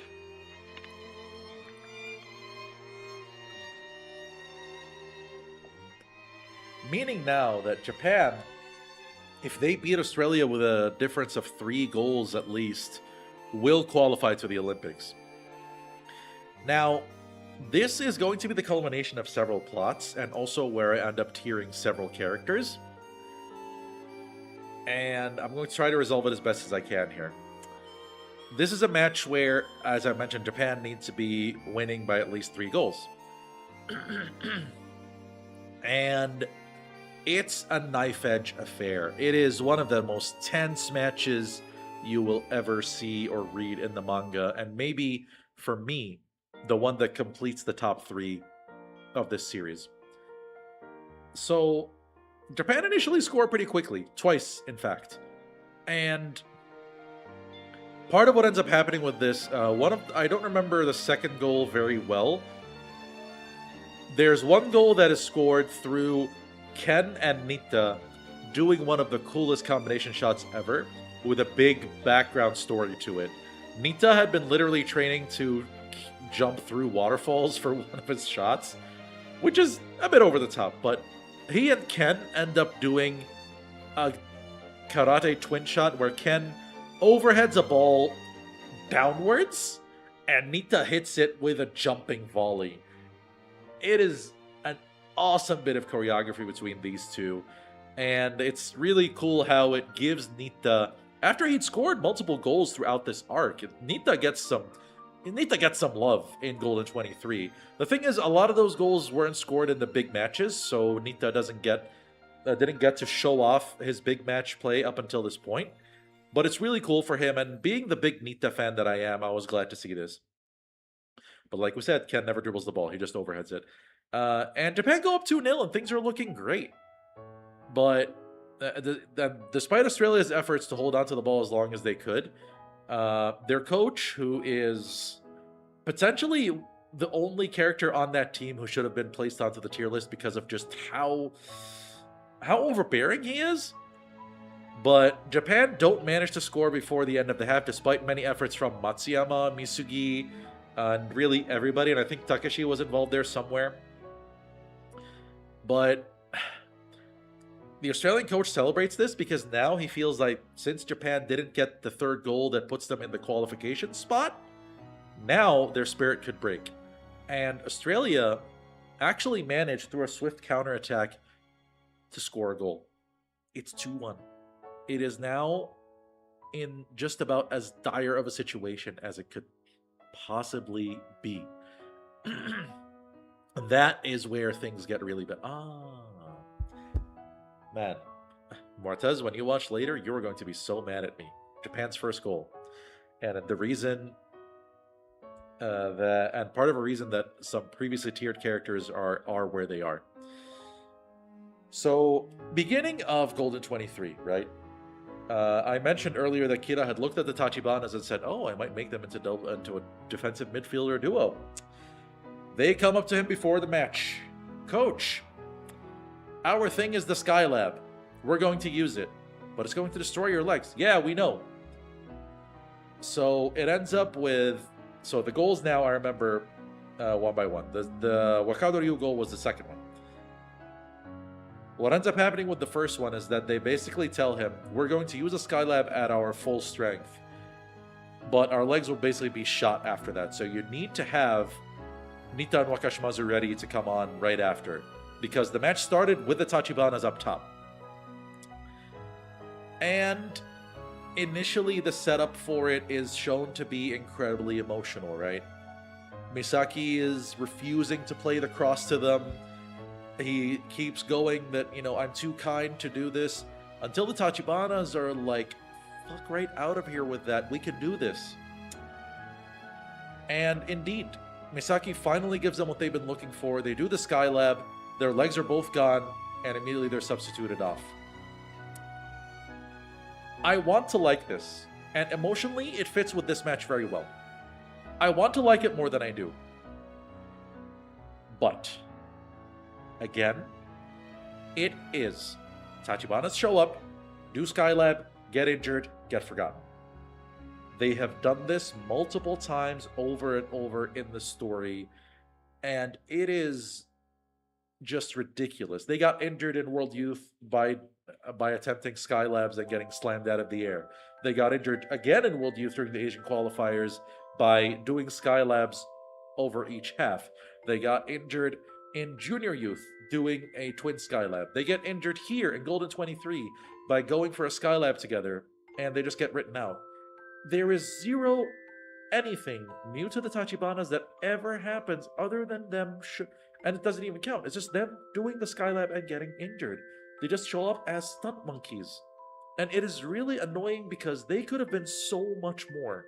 These characters, their involvement with so many big moments, like this one, is what's keeping them in C tier and not below for me. And they may be, by far, the biggest case of wasted potential in this series. And I would say Akai might apply for that as well. But I've already placed Akai in A tier, so I think that at least when Akai is there, he's just really good. He's just incredible.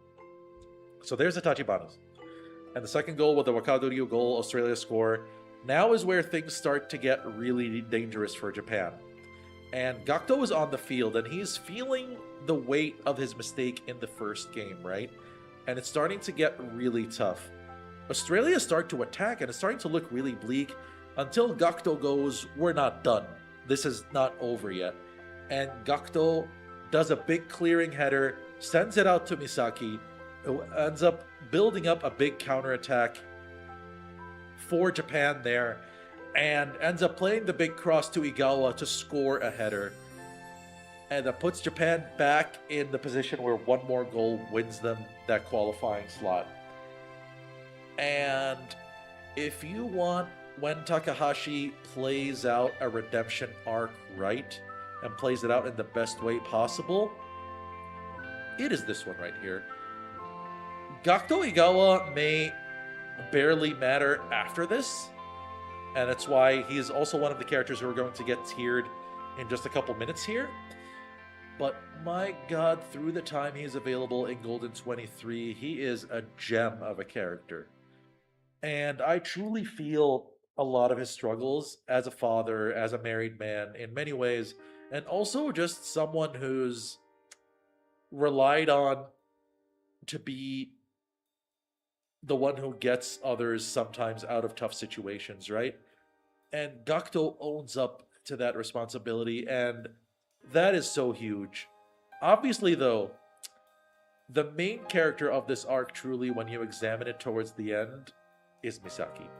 And Misaki, through sheer willpower and determination, with the last gasp attack that Japan has, finally volleys in Japan's winner that takes them to the Olympics and is able to pursue his dream that somehow got added out of nowhere. Now, I've been making a lot of fun of this situation, but with Misaki, at least it's believable. There are some other things happening here in the sense that Genzo gets injured somewhere through the Asian qualifiers, so Morisaki is actually there for most of these matches, and he puts in his shift with some pretty decent saves. And it is really nice to see Morisaki still involved as much as he is.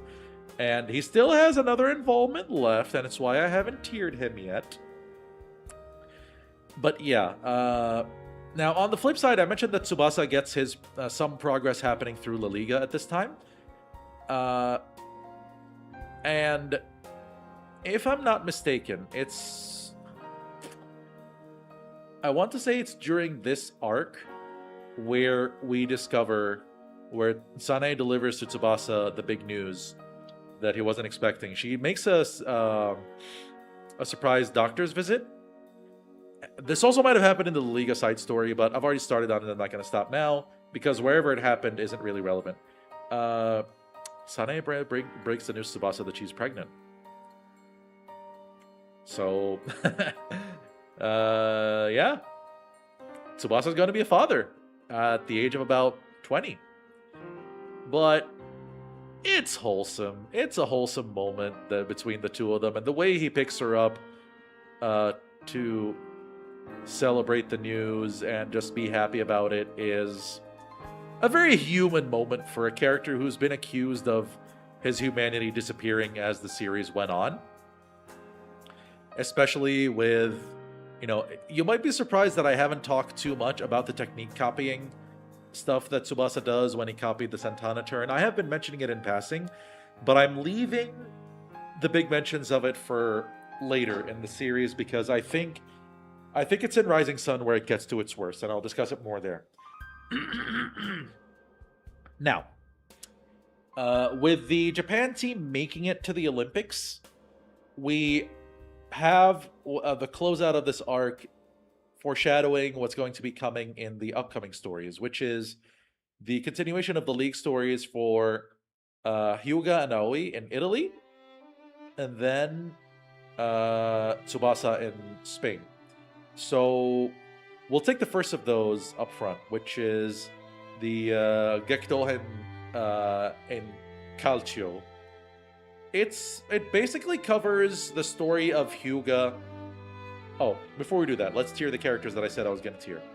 First off, Sano ended up joining the match in the that finale in Golden 23. You know what he did? Use the futsal techniques that the futsal combi were known for. Remember them? Yeah, I don't either. They were a promising duo, and I would argue they give the story more than... I think, the more I think about Hisho, I think he should drop below Gentile. And I think that this should be like this as well. But yeah, they present some of the coolest bits of skill that you see in the series, but they become such non-factors towards the end, almost like Takahashi regrets including them. With my proof of that, whether he regrets it or not, my proof of them being absolutely forgotten is that they didn't make it into the Japan squad in Rising Sun. They're gone. Just like that. Not even a second mention. They're done. And it's so weird how that happens because they're such an early prominent part of this whole idea of the Golden 23. So it's a shame, but I'm keeping them in D and not F, just based on the bits of fun, action, and motivation they present to the Golden Generation. Another character we're going to tier will be Sano. Sano The thing with Sano is that I think he's like the key example of a functional D tier character in the sense that he does the whole combination thing with Jito, which is cool. He learns the futsal moves, which is cool. There should be more to come out of it, and he comes up with some nice action scenes from it. But he almost gets into the higher up in the D tier only on longevity, and only because his techniques are fun to watch. But beyond that, there just isn't that much substance to Sano. Another character we will put up. Let's see. Am I forgetting anyone that I'd like to come up here? Okay. The big one. Gakto. You've heard me sing the character's praises, so you know that he's going way up there. How high up? How high up? I think both for the sheer impressive physical profile of the player, how amazingly he performs in the matches where he's a key component, and most importantly for the emotional arc that he goes through and just how big of a tearjerker his redemption arc is, he's going to sit up with the A tier. I think he's every bit worth this spot in so many ways. Like, you're seeing him like surpassing the likes of Soda, the likes of Espadas, Urabe. I think he's well worth a spot up here, and if he'd had more longevity to allow us to enjoy him more, he could have been fighting for an S tier spot. He's essentially... I think he only barely gets in below Hino. Like, Hino, because his background and his story with Uruguay is a bit of a slower burn, and his match with Hyuga so impressive that I think this is how it should be. And I think that closes out our Golden 23 story and allows us to go on to battles in Calcio. Now, I mentioned that this story concerns Hyuga and Aoi, but the main protagonist of the story is clearly Hyuga. But we get a new character introduced as a veteran for Hyuga to learn from on his own team, and that is the absolute boss that is Giuliano Gozza. Gozza is the captain of Reggiana, and he's there to show Hyuga that even though he's dropped down a couple of levels, that the quality of the football is still something he has to respect. And he's a former Serie A player, former First Division player, so he needs to be the one to show Hyuga the ropes. And what's really nice about this is that he does it in a way that really motivates Hyuga, and Hyuga spends a while before he's able to get past him. We also see Hyuga and his new living space that he's set up for training to improve his balance. And also the cute little gag where he's constantly sending Mazzantini, the physio from Juventus, pizzas for every goal he scores, because that was a promise they made before Hyuga left Juventus. Literally a pizza for every goal. Man, eating one pizza is already like a lot. Imagine eating multiple in one sitting. But I'm sure there are people that can do that, but that's besides the point. Gozza, his role isn't just there as a mentor figure to Hyuga in the team. Hyuga at one point, he's been, he's done well for himself, learning to cook and all that, and he's been obviously keeping up with Akamine Maki, and since she's going to be playing in the Olympics as well, that's another thing that'll show up later. But their mutual motivation is also something that continues throughout this arc as well. Hyuga finds out that he's run out of pasta to cook, so he decides to find a nearby restaurant because it's going to take too long for him to go and buy more food. And he walks in with his training gear, and at first they tell him, you know what you're wearing, and then a voice bellows from inside, no, I know the guy, let him in. And before he starts ordering, since his Italian is still, a bit shoddy, a whole bunch of dishes get dropped down, and he's like, wait, what's all this? And what? Salads? And I didn't order all of this. And the voice comes back and tells him, you have to eat a balanced meal to help your training.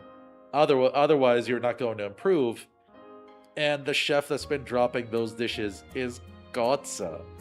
And that is one of the coolest things, that Gotza is actually, the chef of a restaurant. And it turns out that he's doing this because he's nearing retirement and he's basically set his last goal as a professional to try to get Reggiana back to the Serie A.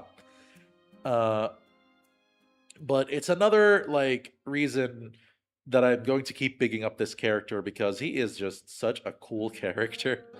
We also see Aoi in his training with Bolbang, and the fact that they collectively follow the Japanese Olympics, and that a lot of the information that Nigeria had on Japan was gotten through Aoi's conversations with Bolbang. And what comes after this, man, I segue with And a lot.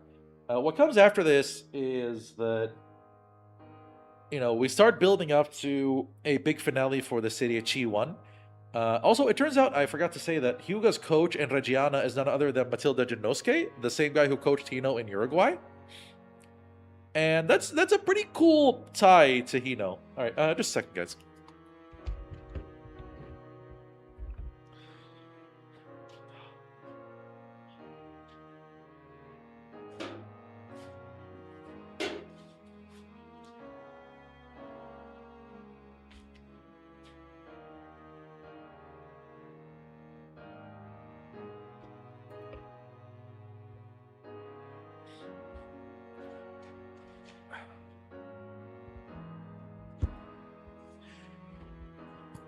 All right, so, so we have Matilda Genosuke coaching Reggiana, and it's a nice connection back to Hino, who's now playing for River Plate in Argentina.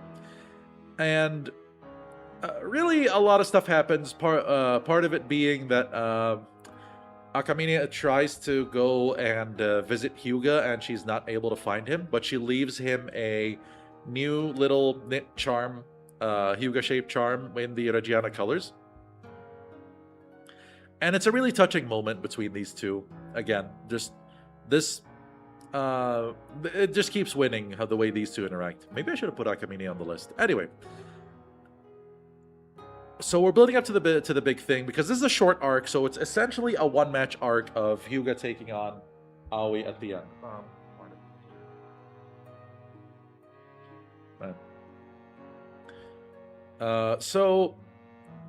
The way this is built up is that Albese, Aoi's team, absolutely need to win, otherwise it isn't in their own hands that they qualify. They're in third place in the table, and there's another team called Albino Leffe between them and the top team, Reggiana, who have essentially been propped up by Hyuga's goals. Why is this so... Really sorry about this.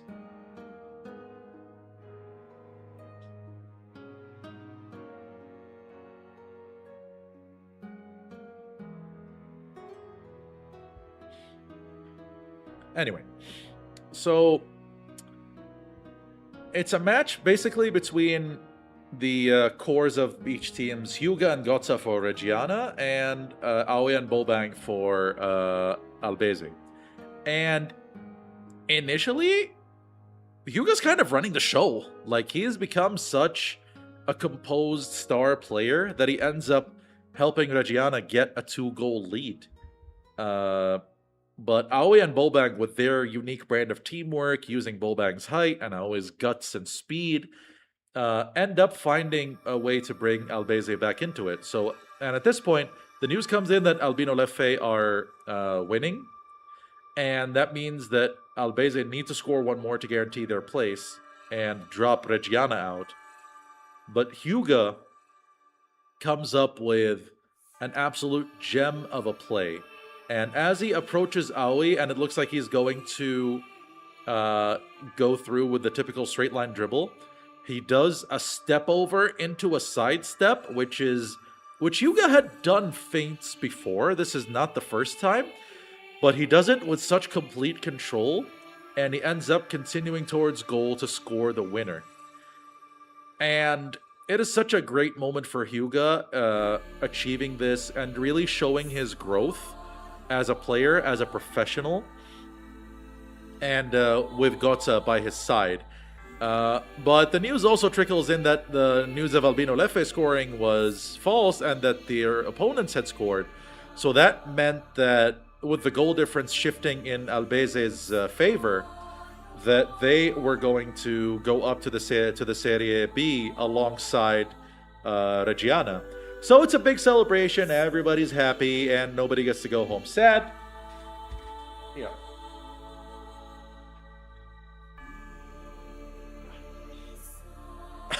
Man, I hope I'm not really coming down with something here.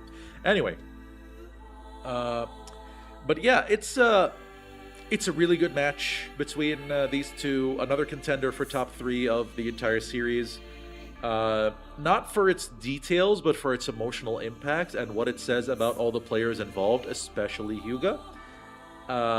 And, it's just a really well done mini arc. I think, it's funny to compare this to the arc that we have coming up next. But with this complete, it's now our chance to put in one of the quickest tiering turnarounds, and that is going to be Gotza. And again, impact and what a character adds to the story is really important, and it's why I also believe Gotza will get in right behind Gakuto.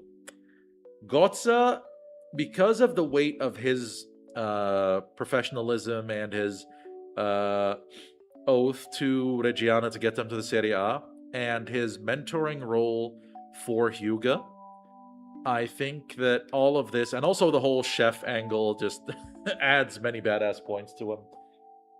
He is such a great character, and I wish we got to see him more. But every time he is on panel, every time he's on the page, he just owns any scene he's in. And in that match, he puts in some attacking plays, he puts in a lot of big defensive reads to stop Aoi and Bolbang, and it is just incredible. Even though he does still concede 2 goals, but the way that all of this happens is just a really great match that allows everyone to show their best, and Gotza's best is majestic. Excellent character, and really one of the series' finest, even though he's there for a very short time. We can also go ahead and bring up Bolbang.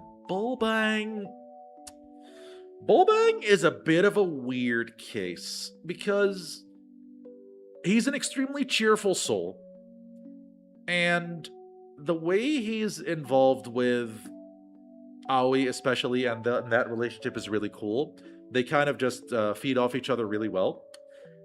But I don't know if he necessarily brings some of the most interesting qualities to a match. He's quick, sure.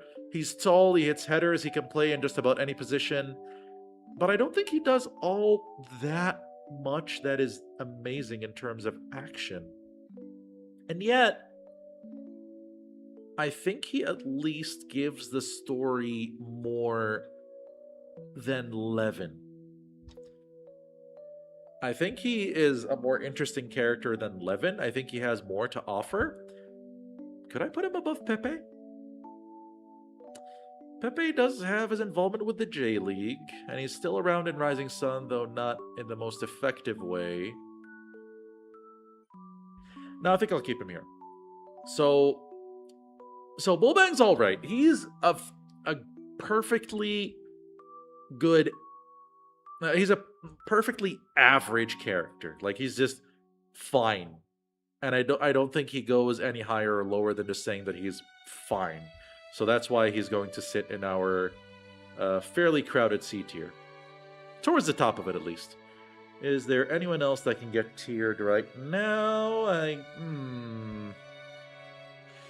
There is one. There is one. Especially when I think about his role in Rising Sun or how small it is. Let's go for it. Shingo Aoi. Aoi Shingo is, when he is first introduced, is one of the finest breaths of fresh air that this series has. With his energy, with his determination to succeed, with his story in Italy, where he was the central character. But there is so much that Aoi gets right on his debut, especially during World Youth.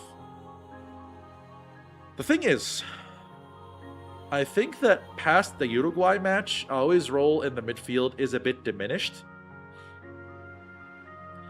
And going into Rising Sun also later on, uh, I don't think that Aoi really gets any more shine as a main key player for Japan, as it felt like he had developed himself into being, in the youth team of one of the strongest clubs in the world, playing in one of the strongest leagues in the world. There's just a lot that should have gone better for this character.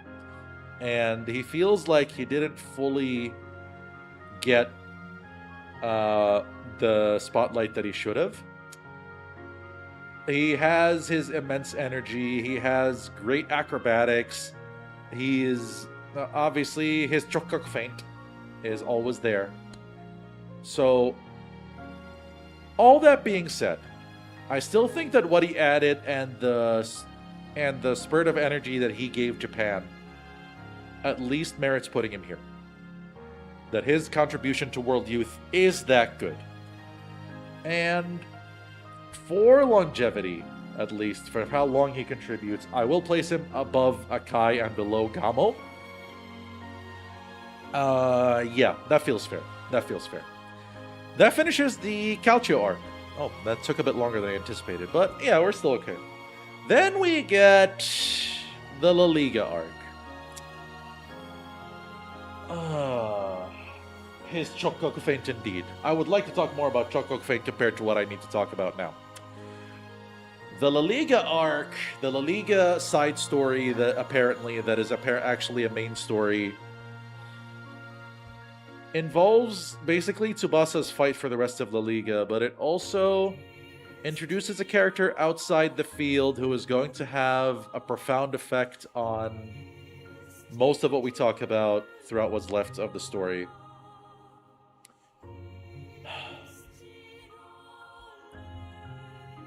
Michael is in. Michael has arrived in the story. Michael, Mikael, Miguel. I'm just going to call him Michael for the sake of ease of conversation.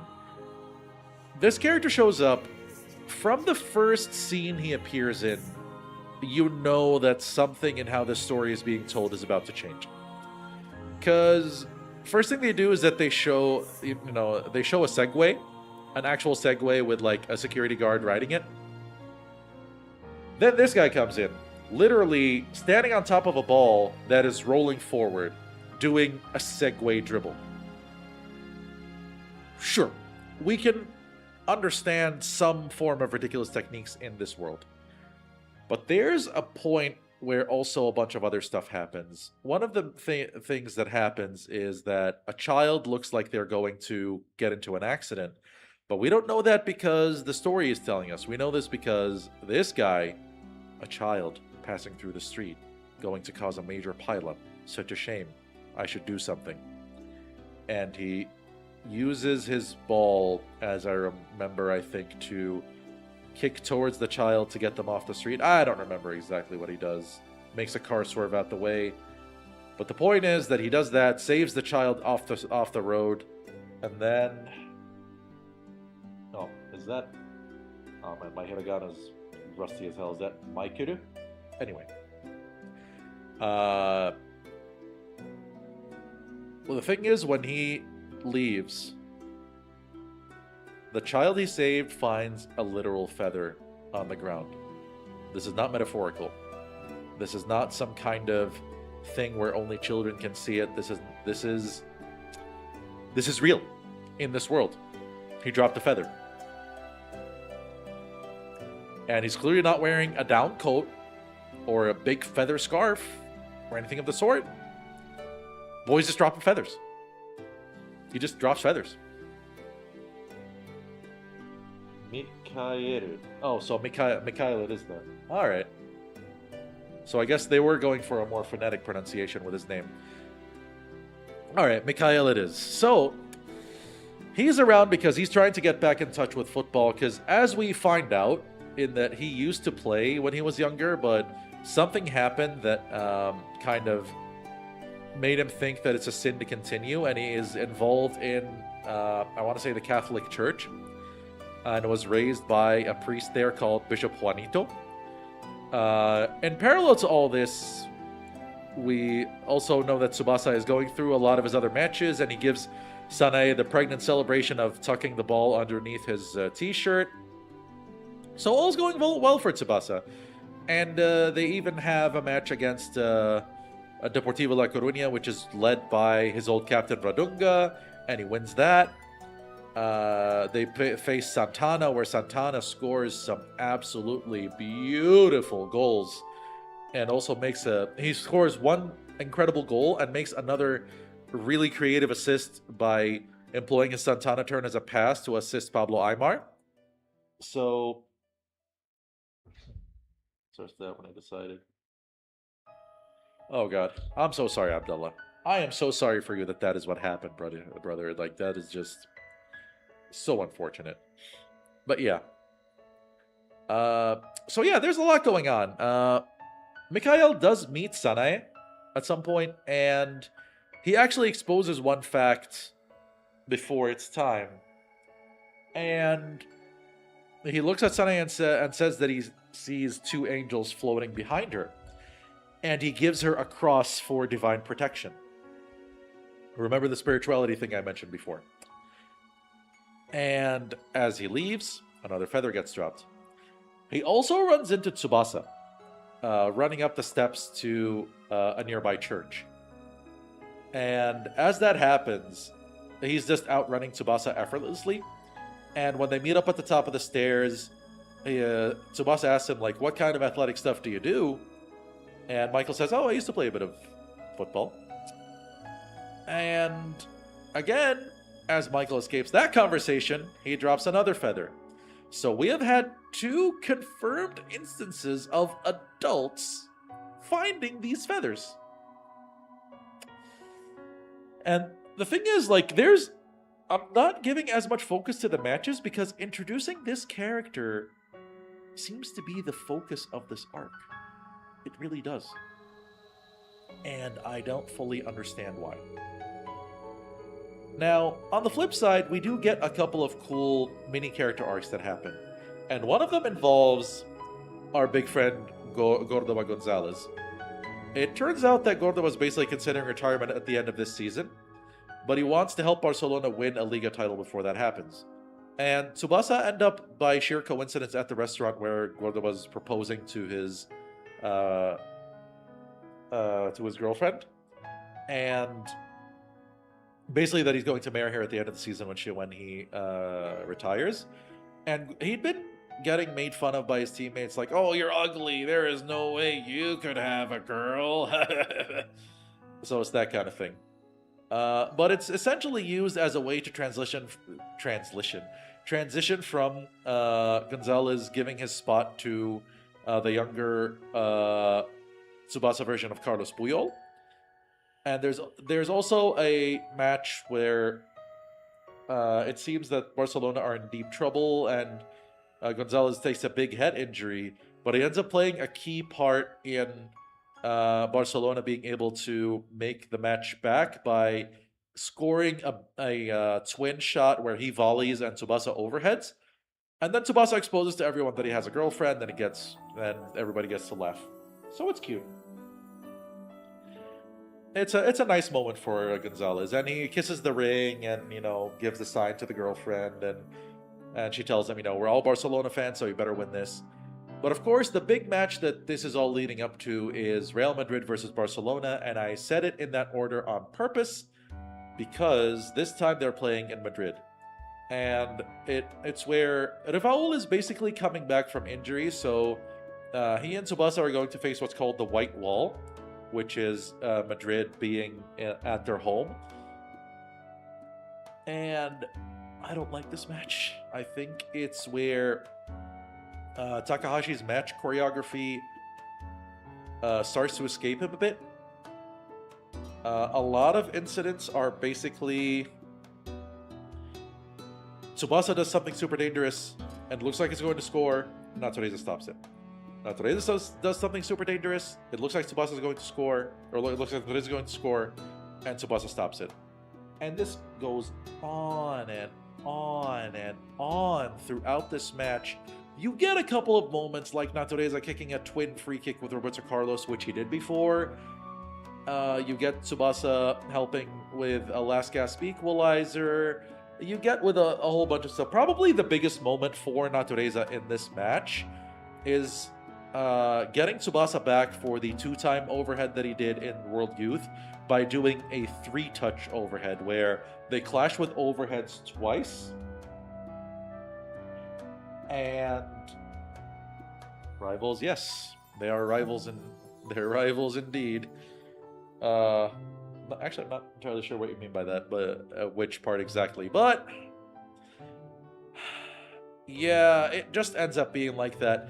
Figo is useless. Raul scores basically because of Natureza. Everything happens because in this match is because of Tsubasa and Natureza. It ends up as a draw, which doesn't help Barcelona's cause all that much because they're still slightly behind Real Madrid in the race for the title. But then, of course, something has to happen later on in the matches that come later, and that is when Mikhail joins Numancia. Because Numancia have already played all their matches with Barcelona, so he and Tsubasa don't meet in a match. But he meets Natureza of Real Madrid, and the way they meet... Oh, hold up. Something happens in the derby before that, the Clasico. Natureza is standing in the middle of the field, and then he looks and he sees what looks like an apparition of Michael, or Mikhail, and basically says, "God, Kami-sama." And he basically is in this, what looks like a big internal monologue. It's common in rival. Yeah, basically, right? That is the big problem. But yeah, it's the way he looks, and the way the apparition of Michael goes away, like, "Oh, I won't allow you to enjoy football anymore if you're going to be so unserious in your match with Tsubasa." And it is one of the weirdest, stupidest scenes in the series history, because it feels almost like Natureza was hallucinating, but Mikhail's there. We've seen that he can do the supernatural. So we don't know. We just don't know, because this character is what he is. Or it, I don't even know. But so when they meet again in Numancia, and of course Natureza does not recognize Michael from that earlier exchange, and I'm going to keep saying it interchangeably. I'm probably going to keep saying it either way for a while. Mikhail shows up in the middle of the fog in Numancia, and he basically says, he raises his hand and says, "This fog will now disappear." And of course it disappears. Did he make it disappear? Or did he just know it would disappear? And it turns out that, the news reaches Tsubasa later that Real Madrid lost this match, as Mikhail completely nullified Natureza.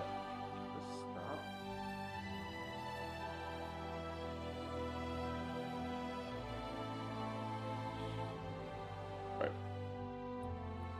So, with that established, Barcelona end up in their potentially title-winning match looking a bit lethargic, but naturally, eventually Tsubasa finds a way and they win it, with help from Grandios and everyone else. And that concludes the La Liga arc and sets us up for Rising Sun. So this is a chance for me to also drop a few characters into the list. Roberto Carlos, which is probably just romanized weirdly, so it's not a copyright issue. He's going to sit at the top of D tier. Just, you know what? No. If Thuram gets here, then so does he. This is basically the real life players that ape their real life counterparts and don't do any more than that.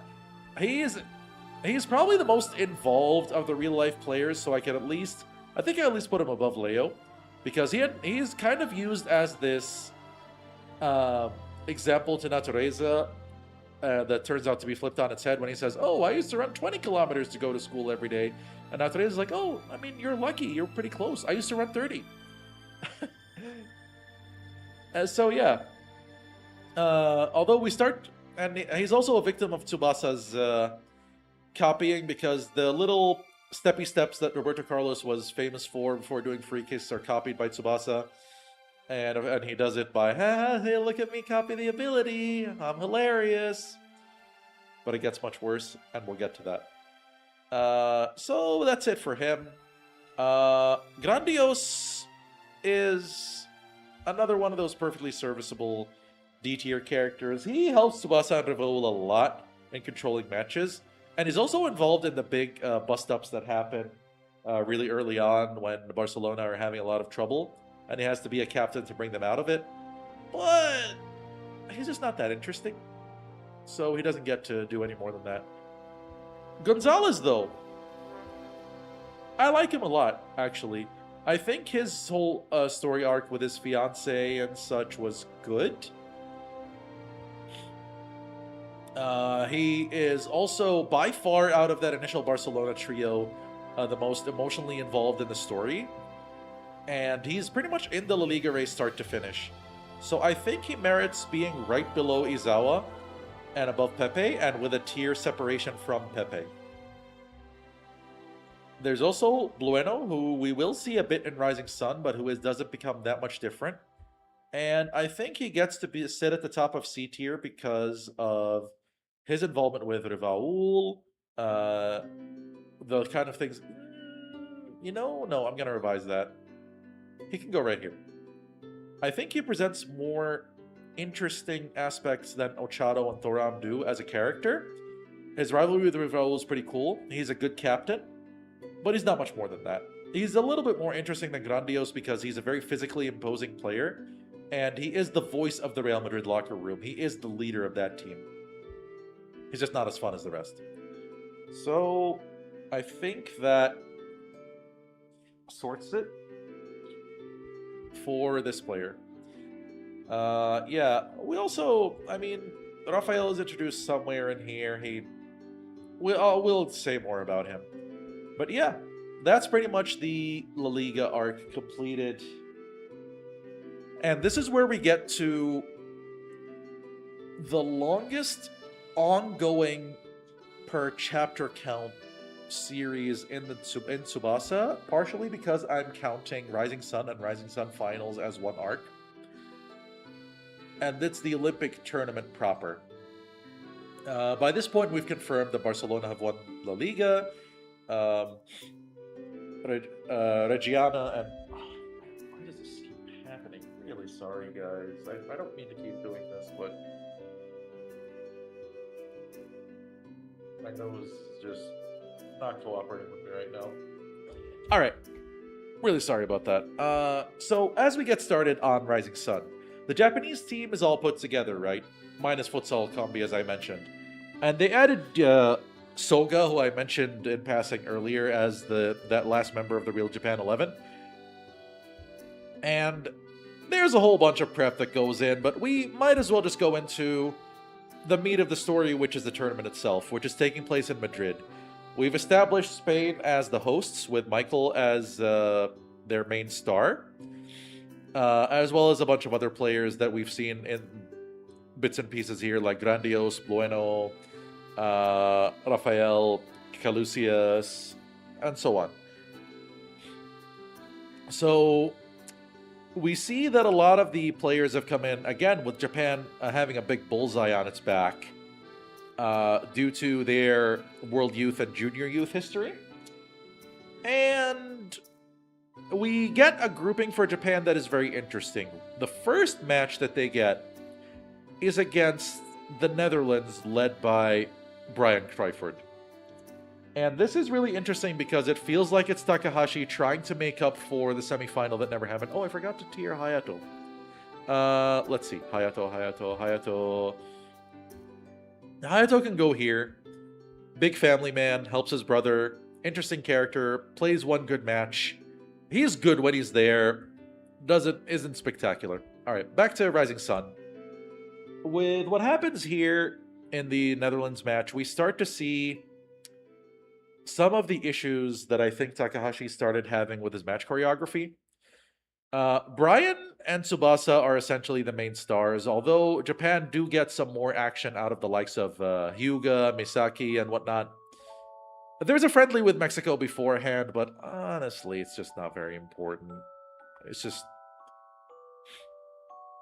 it's just a pretty irrelevant match. I don't think it really serves any real plot purpose. And I'd like to, if I talked about every detail in Rising Sun, I'm going to be here for the next 5 hours.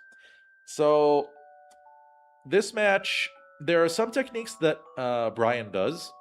He tricks Tsubasa with a technique called the spiral turn, and then does the spiral shot to beat Genzo. And it's a big shocker, because it's like, Japan conceded first? What?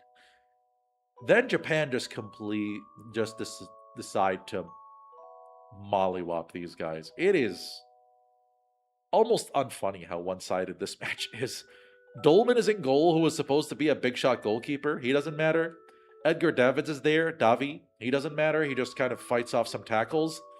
Brian does this thing where he jumps with the ball and bounces on top of it for some acrobatics. Tsubasa immediately steals it and does the exact same. And the match kind of goes with Japan scoring. They win 4-1. And it's just a complete wash. Something happens here in this match, though, that is another retcon.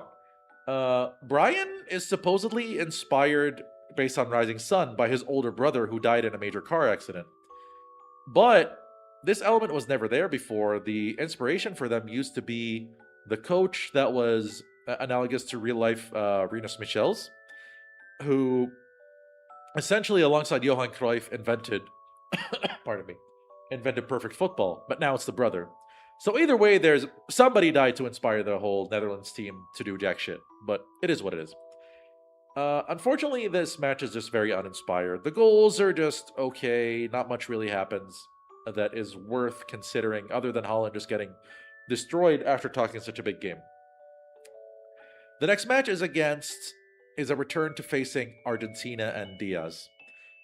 And I will admit, this is much better. It's still continuing the theme of Tsubasa and the teammates against Diaz the individual, but there is cool stuff that happens in this match, despite some rather boring stuff that happens as well.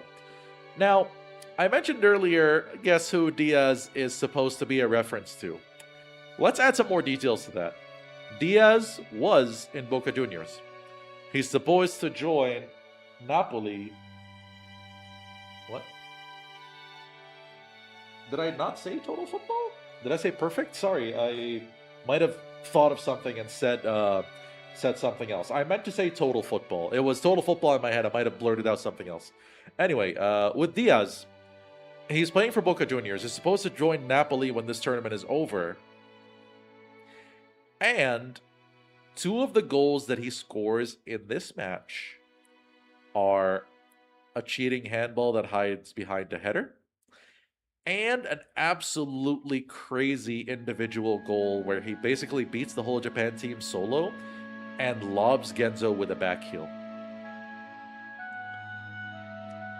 Takahashi could not make it any more... I know he's not trying to make it subtle, but you might as well have called him Madonna or something at this point, as the old PES games used to call Maradona. It was so on the nose. But still, what helps this match is that Diaz is just one of the best action-oriented players in the series. He is ridiculous. But of course, he does a cartwheel into overhead. Tsubasa steals it. He does a surfboard dribble. Tsubasa steals it. He bounces off the ball by staying on top of it to prevent somebody from tackling. Tsubasa steals that. You're seeing the pattern here. Tsubasa has been doing this for years, but I think it's at its most stupidly egregious in Rising Sun. And it brings him down, because the more I've reread this series, the more I've thought, because a lot of people retroactively hate Tsubasa, and when I do his tier listing, I will make it clear that I don't, but that I think the character was not done right going forward in the series, especially in terms of experiencing adversity. Now, obviously, Japan ended up winning this match. I think it was 3-2, with Hyuga contributing, Tsubasa contributing. It was a good match. They have a third group match that's supposed to be against Nigeria. It doesn't really matter. Now, there is another match that's supposed to, that other match is getting played because there are other groups, right? There's the group that contains Germany and Brazil. And we remember, of course, Germany and Brazil are two of the major rivals of Japan. They're the two teams that Japan have beaten in their previous finals. And because of the points situation and the goal difference situation, a draw means that... trying to remember exactly. I want to say it meant that Brazil would top the group, or that they would play Japan. There was some outcome that Brazil wanted by not winning. And all through this tournament, we had seen Santana and Natureza ripping teams new assholes left and right. Another bit of evidence to the idea of Santana got weak after he stopped being the cyborg. He is at his very best. They're literally each scoring a hat trick in all of their matches up to this point. But in this match, the two of them and Rivaul are all benched. And Brazil are looking at this like, the draw is fine enough for us. We want to save our energy. And Germany are insulted. Germany are totally insulted. And Schneider... Oh, right. Germany have a new player called Schweil Tigerbrand. And we'll introduce their two other characters who were the last characters to enter the discussion soon. But Schneider has just had enough of that shit. And he scores a hat trick, a quick-fire hat trick, to make Germany stand up and take notice. And he scores goals in so many different ways. And I want to mention something about Brazil. When Brazil were going to play against Japan in the World Youth, Takahashi made a point of highlighting every single player on the Brazil team as being really important. Oh, Alberto, the super amazing defender. Casagrande, the other super amazing defender. This guy, that guy, they're all incredible. None of them mattered in the World Youth Final, and Schneider blitzed past all of them in this match as well. And that takes me to another character that I want to tier right now, who was just made into a total joke, and that is Brazilian keeper Salinas. Salinas was already kind of low for me because of, in World Youth he was kind of okay, and ends up conceding to very... He can score one very contrived goal and then two cool goals from the Flash Raiju and the two-touch overhead. But in this match, he is just an absolute joke. He does nothing. He doesn't stop anything worthwhile.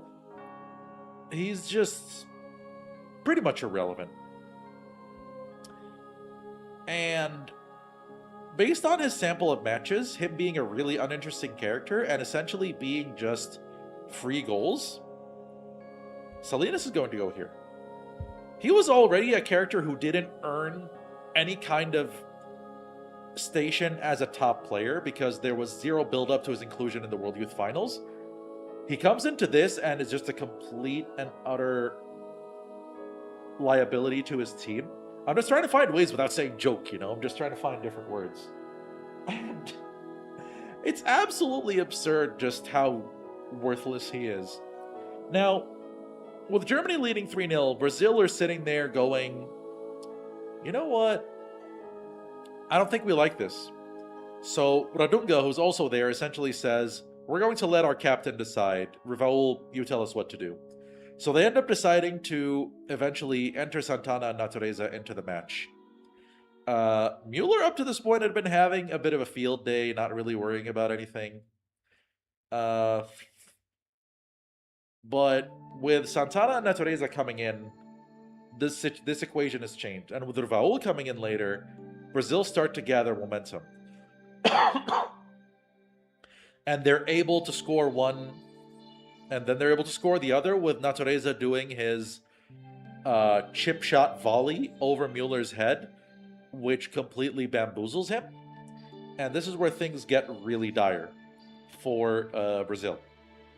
Now, up until this point, Germany had been able to seal something that Santana and Natureza had used before, called the Full Metal Phantom, which is the deadly technique that they've used as a combination of, let me see, Tornado Shot, Hando Shusoku Jinho, and Santana's Arrow Shot, as well as Raiju, all put together, where they start spinning, and Natureza kicks the ball to Santana with all of that spin power, and then Santana hits it in. Now let's note, Santana's the one finishing the move, the guy who's apparently useless after discarding the cyborg. When they finally use it on Mueller for the equalizer, it completely destroys his right hand. Actually, his left hand, never mind, because he is capable still of using the right hand for the rest of the tournament. And the match just keeps getting more and more dire for Germany and Brazil. And while Germany are able to get a lead, a 4-3 lead, the situation is where they're under a lot of pressure, and Rivaul has also severely injured Kultz. Oh, I completely forgot to mention, not only did Rivaul injure Kultz first by kicking him into the ribs once, but when Kultz tries to get him back, Rivaul does one of the best and stupidest techniques in the series all at once when he does the abs pass. It's literally, if you watch Shaolin Soccer, and you remember the guy who ended up becoming the backup goalkeeper, where his power was just to absorb the ball into his abs. But if Raul literally just does that and then goes, "What?" and the ball just launched off of his abs as a pass. Exceptional. Amazing. I don't have any other words for it. Now, the other thing that happens is that the Full Metal Phantom is launched straight at Kultz once, and he is just gravely, not gravely, because, I mean, by Tsubasa standards, he gets a pretty bad injury, broken ribs and all of that. So Germany are in a really rough spot and trying to hold on to this lead till the end. They've also put in, the fact that I forgot to mention them might say something. These guys, the Schmidt twins, who are apparently defensive masters, and they do mark Santana and Natureza out of the game for a while.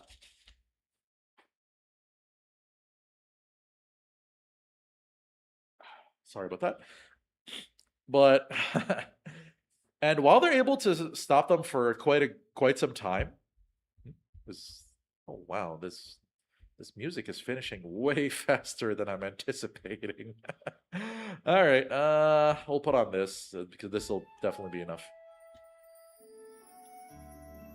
It's just a broken. Fair enough, Abdullah. So they're marking Santana and Natureza well. All of a sudden, Rivaul takes the ball and goes right at them, and everything just goes to shit. Notice how I barely mentioned Schweil Tigerban up to this point, because he's just there to kind of like win headers and take shots every once in a while. I'll wait to tier him until after Germany's match with Japan. Spoiler, they play against Japan. But anyway, eventually Brazil get a penalty called in their favor because while Mueller is stuck in the net, literally his foot is stuck in the net after making a big save. One of the German defenders, Aldovic, stops Brazil from scoring and gets red carded for it. Rivaul was given the penalty duty, and Mueller is standing there. And unfortunately, one of the coolest shots, coolest panels is wasted completely by Mueller going, after all of this, isn't something good finally bound to happen after all this misfortune? And the penalty just gets scored. Schneider attempts a last gasp long-range fire shot that Rivaul repels, but it wasn't repelled with as much power as he wanted, so Mueller just gives it a one-handed catch. And that ends the match with a 4-4 draw.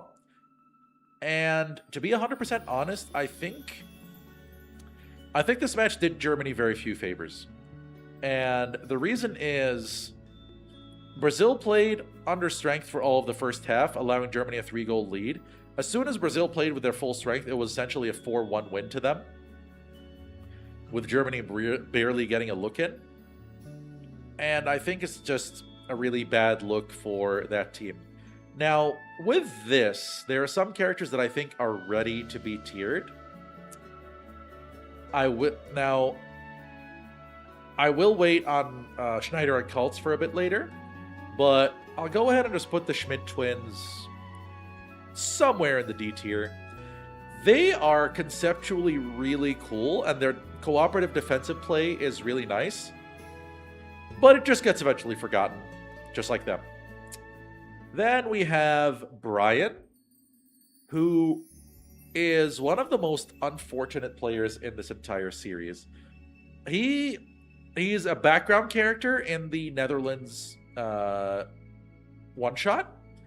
His match is skipped over when Japan play them in World Youth, and when he gets to Rising Sun, he just gets completely destroyed. I'll give him this. He's obviously immensely skilled. His techniques are incredibly cool, and I think he at least merits a place in the C tier, right around where Budnark and Hayato are.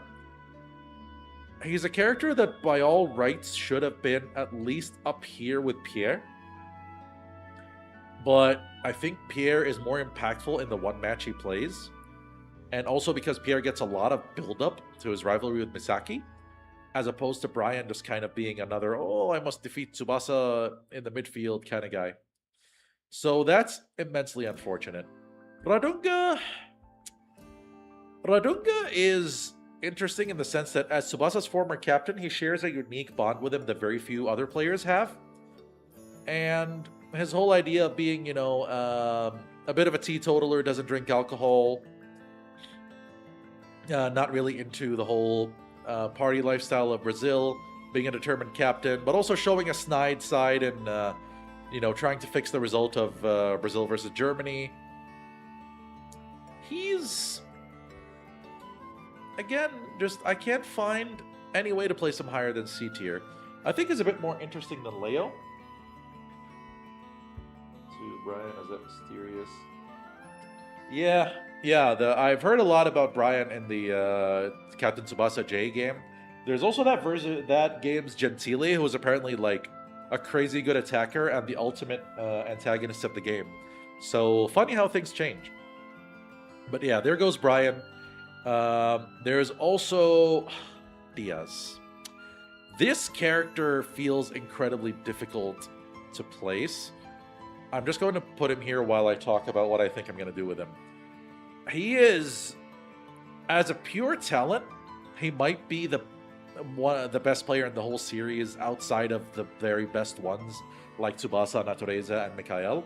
And I think it's actually fair to say that he's at least on par with them, but he plays in bad teams. The Argentina teams he plays in are really weak. And any match he's in, the two big matches he plays in, he's an absolute joy. He is a great character in the sense that he's constantly fighting the pressure to be the best. I mean, his line that a line that is voiced in Rise of New Champions really well, by the way, where he says, "Origa sekaiichi, origa tensai, Juan Diasa." And you feel in that it's his attempt at self-reassurance. He's a character who feels a lot of weight on his shoulders, and even in the match in Rising Sun, there are a couple of times where he loses duels just because he's too short. And so even those things make him feel a sense of inadequacy. His background of poverty and all of that. There is a lot that's fascinating to this character, and obviously the Maradona reference being there also helps, makes him a very fascinating player. And I think he at the very least,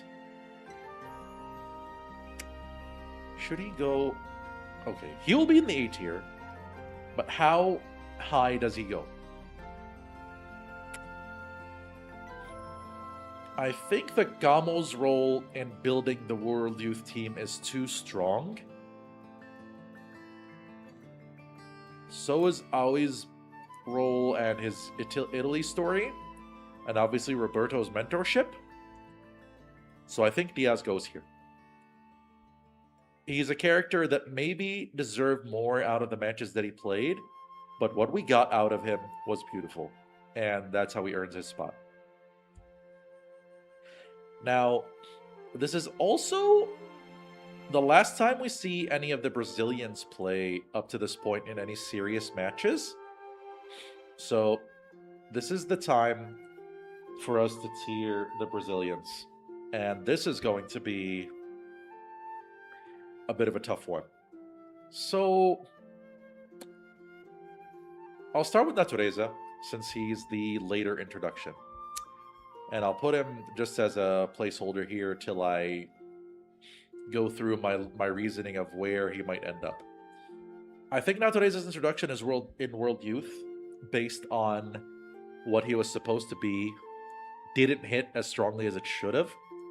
And the fact that he only plays for a couple of minutes and scores, and then ends up basically losing his very next real encounter with Tsubasa in order for the match to end, makes me like, if Natureza's time ended there, he probably would have been bottom of C, top of D. That's how low I would have viewed him. But he ends up being involved in the big La Liga race, and he gives Tsubasa one of his best matches in the first Classico. The second one is a sham. I don't like it. He's an exceptional talent in the way he plays the game. But I also don't like the jokester element that starts coming in, where he's just like, nah, chete. Like, you can hear that incredibly annoying voice, or when Tsubasa was stopping him in the second Classico, and you can just read his lines, that kind of character who's there to annoy the living shit out of you. And it's so in contrast with how good he is on the field. And it drives me up the wall, and it makes tiering him so difficult to do. But I think on the balance of everything, the disappointment of his early introduction, the redemption of him getting better, but the unnecessary jokester angle that gets introduced, he'll go in the bottom of A tier behind Gotza. I want him to be higher than this. I want him to be a better character. Partially because the character we got in the Tecmo Captain Tsubasa games, as with the character of Coimbra, that character was built up from the start of the game as this absolute menace. And you play a full half against that guy, and he just utterly destroys you. That is the kind of threat we were looking for from Natureza. It did not manifest enough for me to put him higher than this. Then we have Santana. Santana was Tsubasa's major rival in Brazil, right?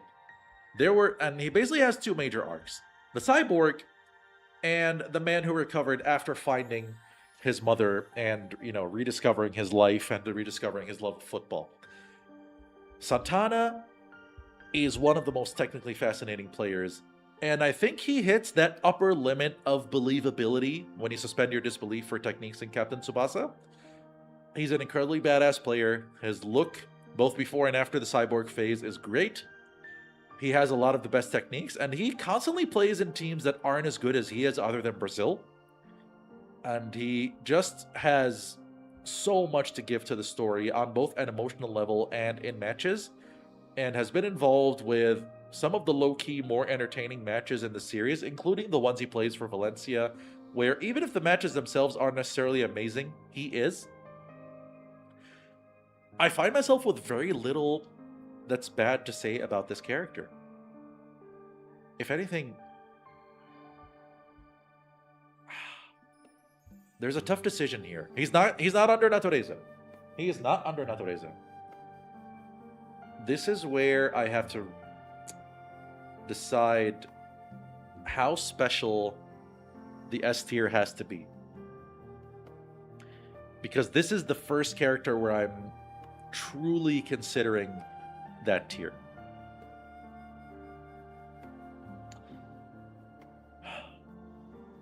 I'm trying to think. Whenever I see Santana, I feel excited. I feel like there's something good coming, right? He's a player with a lot to give all the time. And he also has a great story arc of his whole redemption and how he found his mother and how he found a new life for himself and is an established professional. Very competent. He was the second highest scorer of the league after Natureza as well. I think he's going up there, guys. I think Santana's our first S tier character. There. I've done it. There will be a fair few in there as well. And we'll decide them as we go. Oh, I completely forgot about Chester. Because I know there's still another match for Germany coming up. Chester, for being a character who just does not do any of what he's built up to be beyond the matches that are made to make Japan look bad early on in junior youth, is going to sit here. He is an utter waste of space as a playmaker. And, you know, his observation, well, inside the penalty area, all of that, just a real waste alongside Margus, because these two should have been so much more for Germany, honestly speaking. So, and while he did some stuff during the junior youth final, it's just not nearly enough. All right, who else?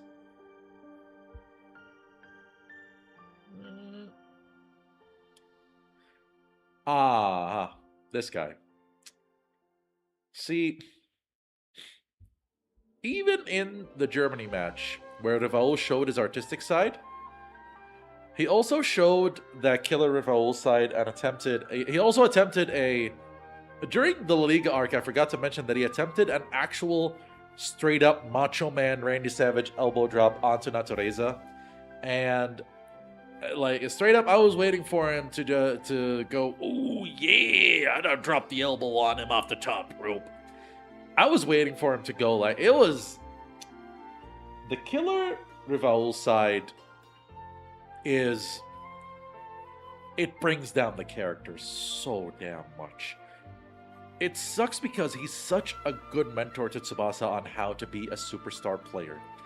He is immensely skilled. The Rivaul turn alone is one of the coolest techniques, one of the best looking dribbles in the whole series. His shooting, because it's left-footed, has that more technical look to it. So he feels like a character that should have earned an A-tier spot. Unfortunately, and this is low for him. I feel that this is very low for what the character should be. He's going to sit just above Urabe in the B tier. Mainly based off of the killer Rivaul persona, because I think it's one of... you can suspend your disbelief for a lot of things in the series, but somebody being allowed to just elbow people left and right, despite the crazy tackles that happen, this guy is actually out there for murder. And I think that side of him is way too big of a downer for me to place him any higher than this. And I think that covers everyone who... I'll go ahead and tier this guy now. Casillas was a really pleasant surprise, in my opinion. I thought he was going to be just another real-life throwaway player, but he actually ended up being surprisingly competent in both... And, in his later appearance in Rising Sun, he'll also end up being surprisingly competent, really determined to stop Tsubasa with the help of Natureza. And I think he should place right here, right below his Real Madrid teammates. I think that's a fair placement for him. A fairly well represented character. Now we get to what happens after this phase, where we start seeing Japan play in the knockout stages, and their match is determined to be against Germany. Before they play against Germany, Tsubasa and Misaki basically are seen on the beach, and they tell Ishizaki that they're preparing a whole new technique. And they basically tell him that they're going to do the full metal phantom in the air. I told you guys the Hando Shusaku Jinho is a problem. And Ishizaki promises them that he's going to set it up for them. We also get Nita showing up, and he tells them, in another bit of foreshadowing, I guess, don't just give chances to Hyuga, I'll be there too. And we start one of the longest matches in the entire series, one that straight up rivals Nankatsu versus Toho. And it is... it's a match that takes you through the ringer as far as emotions go. Japan start off pretty strong. Then, as the clearly fitter team, the more ready team, they have Soga and Gakuto in defense. Hey, Soga, he's there. Won't be there for much longer. And they end up scoring through, I want to say through Hyuga. And it's looking pretty good. And Germany are doing everything they can, and Genzo is just not allowing anything to happen. Right, before the match, Schneider had come up to Genzo and said, you know, you don't have a club. What are you doing? Come join Bayern. And they end up betting a really dumb bet that if Germany wins, Genzo joins Bayern, but if Japan wins, Schneider has to, like, do a naked dance for a really stupid music video. Shows that Genzo has a a weirdly cringy humor side, but anyway. So, as Schneider keeps trying to score and it's just not happening, Germany are literally unable to beat Genzo on this day.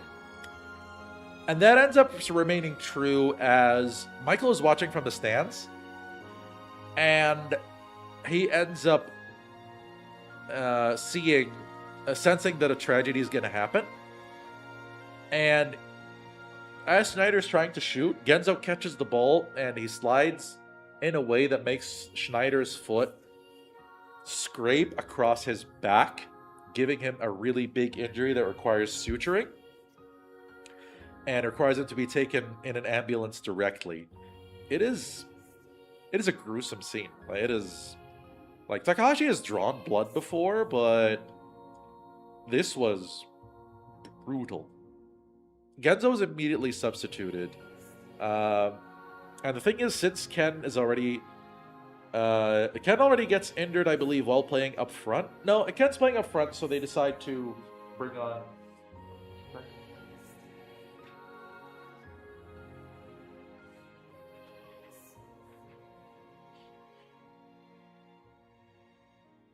So Morisaki goes in goal. And I will give the Morisaki bum police this.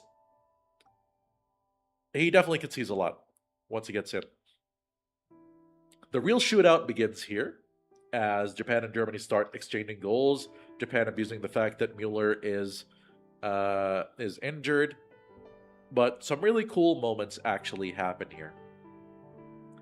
One of them being that when Japan is in dire need of a goal, when Germany are ahead 5-4 with Morisaki in goal, first thing that happens, a counterattack happens for Germany, and Schneider manages to get into the box.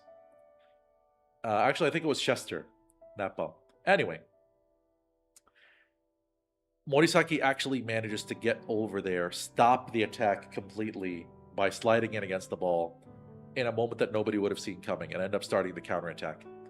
Other key moments are Ishizaki raising the cross that Tsubasa and Misaki use to do their Hyper Tornado Sky Metal Phantom. Whatever, we'll call it Sky Metal Phantom. And that ends up increasing Mueller's injuries. On top of that, Kultz also ends up blocking one of these, gets a yellow card, but he also shows the side of himself as a motivator, constantly shifting his teammates into position, constantly helping them get involved, constantly helping them making sure they're doing the right thing on the field. So this match is huge for Kultz, especially after Schneider injures Genzo. He's the one who has to get Schneider's head back in the game. And Schneider, being the consummate professional that he is, almost scarily ruthless, is still able to show why he's basically arguably the best striker in the series. Definitely one of them. Right up there with Santana, I would say. And as the match keeps going, Japan are trailing, and they need a goal to take it into extra time. And it's looking really dire and bleak, and it's just not really happening. And it comes to Hyuga, in the last second, and he attempts a really tight angle shot, and it's just going nowhere near the goal. It's just going across the face of goal. It wasn't really a pass. But a moment that I'm sure so many fans of this character will whoop for and be happy about that it happened. Nita, of all players, is on the end of that ball, and he puts it in to give Japan the equalizer that they need. And I I'm not gonna lie, I straight up literally cheered reading the manga as if I was watching an actual game of football that Nito was given this goal. Because by wallah, this character was just not allowed to be good for so long. Hitting crossbars, hitting posts, being just a decoy for other strikers to score, just constantly not given a chance. And he just kept going and going and going over and over until he finally manages to get that goal. Shoutouts to Nita, the true sign of perseverance. And he actually ends up scoring another one from a follow-up in extra time. Nita scores twice against Germany. This match had been a bit of a mess, but it's worth it. Nita scored. There are some good things in Rising Sun. And eventually, just as I was saying that, eventually the Japanese win comes with a 7-5 scoreline when, on a big counterattack, as Mueller is way out of his goal, Tsubasa does what is like an absolute ass pull of a shot, where he kicks a ball in a curve that skips along the grass as if it's a stone skipping on water. It curves around Mueller and gets in, and Japan get their win. This match had a lot going for it and a lot going against it. I mentioned Cults, I mentioned Nita, Ishizaki getting the big assist, although he was also targeted by Mario Goethe, who came in. He's pretty irrelevant. We don't need to really worry about Goethe. Chester showing that he's pretty irrelevant by basically doing nothing. The Schmidt twins were on the field this whole time, and I've mentioned how, I might even... Maybe I should drop them a bit further, actually. I think they're less exciting than the Mexicans. I don't know. I'm thinking about dropping them to F, maybe. But anyway. Hyuga getting some goals, actually getting to power a penalty past Mueller. It was... There's a lot of character moments here. Morisaki making his big intervention as well. Ken getting injured, unfortunately for him, so not able to continue his combination play with Hyuga. There's a lot that happens here, but this is also the time that the Germans make their last major appearance. Hey, this will be also difficult. Let's start with Keeper Man. Mueller's initial introduction is one of the most impressive in the entire series. He's a giant of a man. He is an absolute presence, and he just stops everything that comes his way. And, the whole thing with him being a legend that was raised in the mountains, the thing is, a lot of that mystique is gone now after he's kind of been allowed to play more. Rising Sun with Mueller with a broken hand, I think did a lot to help redeem his legend. But also it made him concede a lot of goals. And this Mueller is pretty weird because there's also a scene in... I don't know how I forgot to mention this. And it's why I talk about Ken not dribbling. Mueller comes out of his goal, and he actually takes out Pepe with a roulette. A Zidane-style roulette. And sets up an attack for Schneider. It is one of the funniest things because Mueller's supposed to be like 2 meters tall, and you just see this guy just like spinning like he's Zidane. All things considered, I think Mueller... The problem is, okay, on a character perspective, his whole thing with the Master in the Mountains is really fascinating, right? Like, he has a master that is essentially a bit abusive to him. But at the same time, I don't think that it's malicious. The guy is just a bit crazy. How much does Mueller really give this series? I think looking at his contributions from Rising Sun and Junior Youth with how much he forced out of Japan, I don't think his performance was as inspiring as Akai overall. And I also don't think his rivalry matches up any of his rivalries, or he doesn't have a rivalry per se to match what Hino has with Hyuga. And he doesn't have a big emotional anchor the way Gakuto has his dead wife and his kid.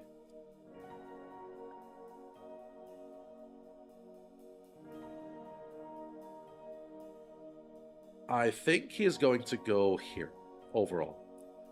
He's great, just I don't think he's as great as these guys. I think they, even some of them who were there for a shorter time than he is, give the story more when they're around. Then Cults. Cults. I think Cults' initial appearance and how he's shown as a bit of a schemer ends up getting a bit weird because I don't think he actually schemes all that well early on.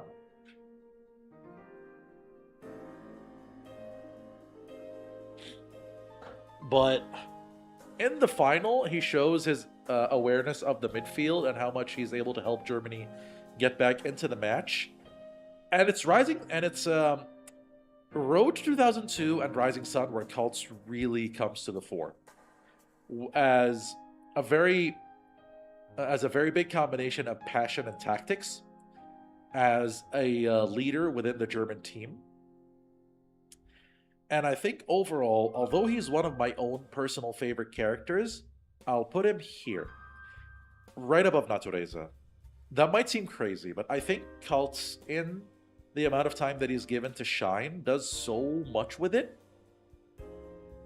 Once he has actually established his identity as a second leader of the team. And then, of course, we have Schneider. Schneider starts with a big emotional story concerning his family and how he's trying to get them back together. And he is a player who he almost embodies efficiency. Kind of like the German tropes of German efficiency, Makinat Almaniya, German machines, as is typically said in Arabic commentary. And that side of him is very... Pardon me. I don't know what happened there. That side of him is very well portrayed through how his fire shot works and how his dribbles work, where everything is just maximum efficiency. Consummate professional, always concerned with victory, but also clearly values his family a lot. His rivalry with Genzo is, in my opinion, the best rivalry in the series because it's a very natural rivalry between a forward and a goal scorer, but it's also still a friendship. And that is why how it anchors the match between them when Hamburg faced Bayern is so beautiful. And Schneider, whenever he's on the screen, he's full of confidence, full of bravado, always willing to do his best. World Youth was an unfortunate chapter for him because he was basically also as ignored as Brian. But I think that doesn't... But I think that's not enough to prevent him from being up here in the A tier, in the S tier rather, alongside Santana. He's one of the most iconic characters in the series. He has many of the most iconic scenes in the series. Just a really impressive, one of Takahashi's best characters overall. All right, I will be right back. I'll just try to handle all of this that's suddenly happening, and I'll be right back. Won't take too long.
All right.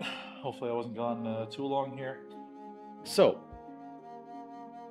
we're in the home stretch. I mean, we're done talking about Japan versus Germany, and we only have one more big match left. We're almost at the end, guys. Somehow, we've made enough progress. All right. With this, you'll notice that throughout, I barely talked about a character that was featured in this match, and that is Schweil Tigerbrand. Because he just, like, kicks one Raidu shot, and that's basically it.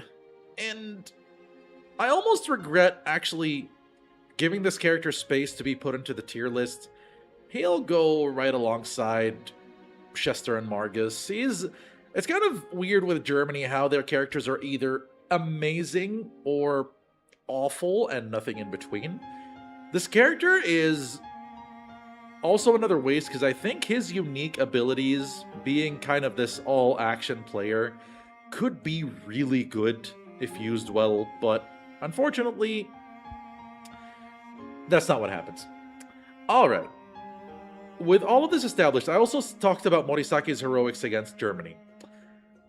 It's time to tier him, because he is not going to be important. He's not going to feature again in what's coming. Let's take the full picture into account. Morisaki adds tension whenever he's there because you're always afraid he's going to concede because of the memes. But he's also been a part of many of... So, in middle school, he was huge for Nankatsu in allowing them to win. Made a lot of big saves, like the twin shot. Was able to save a blocked tiger shot. Was able to stop the razor shot. He was able to stop shots from Thailand, even though he'd already conceded, but he was able to, which started to give Japan their belief back before Genzo showed up. He made a really important contribution against Germany. So, overall, like, he's just a very competent keeper. But on top of that, he's a symbol of perseverance. He's a symbol of pure perseverance. And somebody who is just always there, ready for when Japan need him, even when he messes up. Pardon me. And I find it difficult to find him a less impactful character than any, and I mean any, of the ones in the B tier overall for what he adds to the story and just how touching his big moments are. So Morisaki is going here. Yeah. I'm sticking to that. That's what I sincerely believe. I sincerely feel this character is very harshly put upon. And obviously this isn't a power level tier list. I just think overall, Morisaki is just a really good character in this story. He has been for a while. His role is severely reduced after, basically after the Asian qualifiers, up until he shows up against Germany, where he still makes a telling contribution that was critical to Japan winning. So, for somebody whose abilities are clearly limited, he is not Genzo, he's not Ken, not even close. But he does so much with what he has. He does so much with what he has. And that's where I have to give him his flowers and put him up here.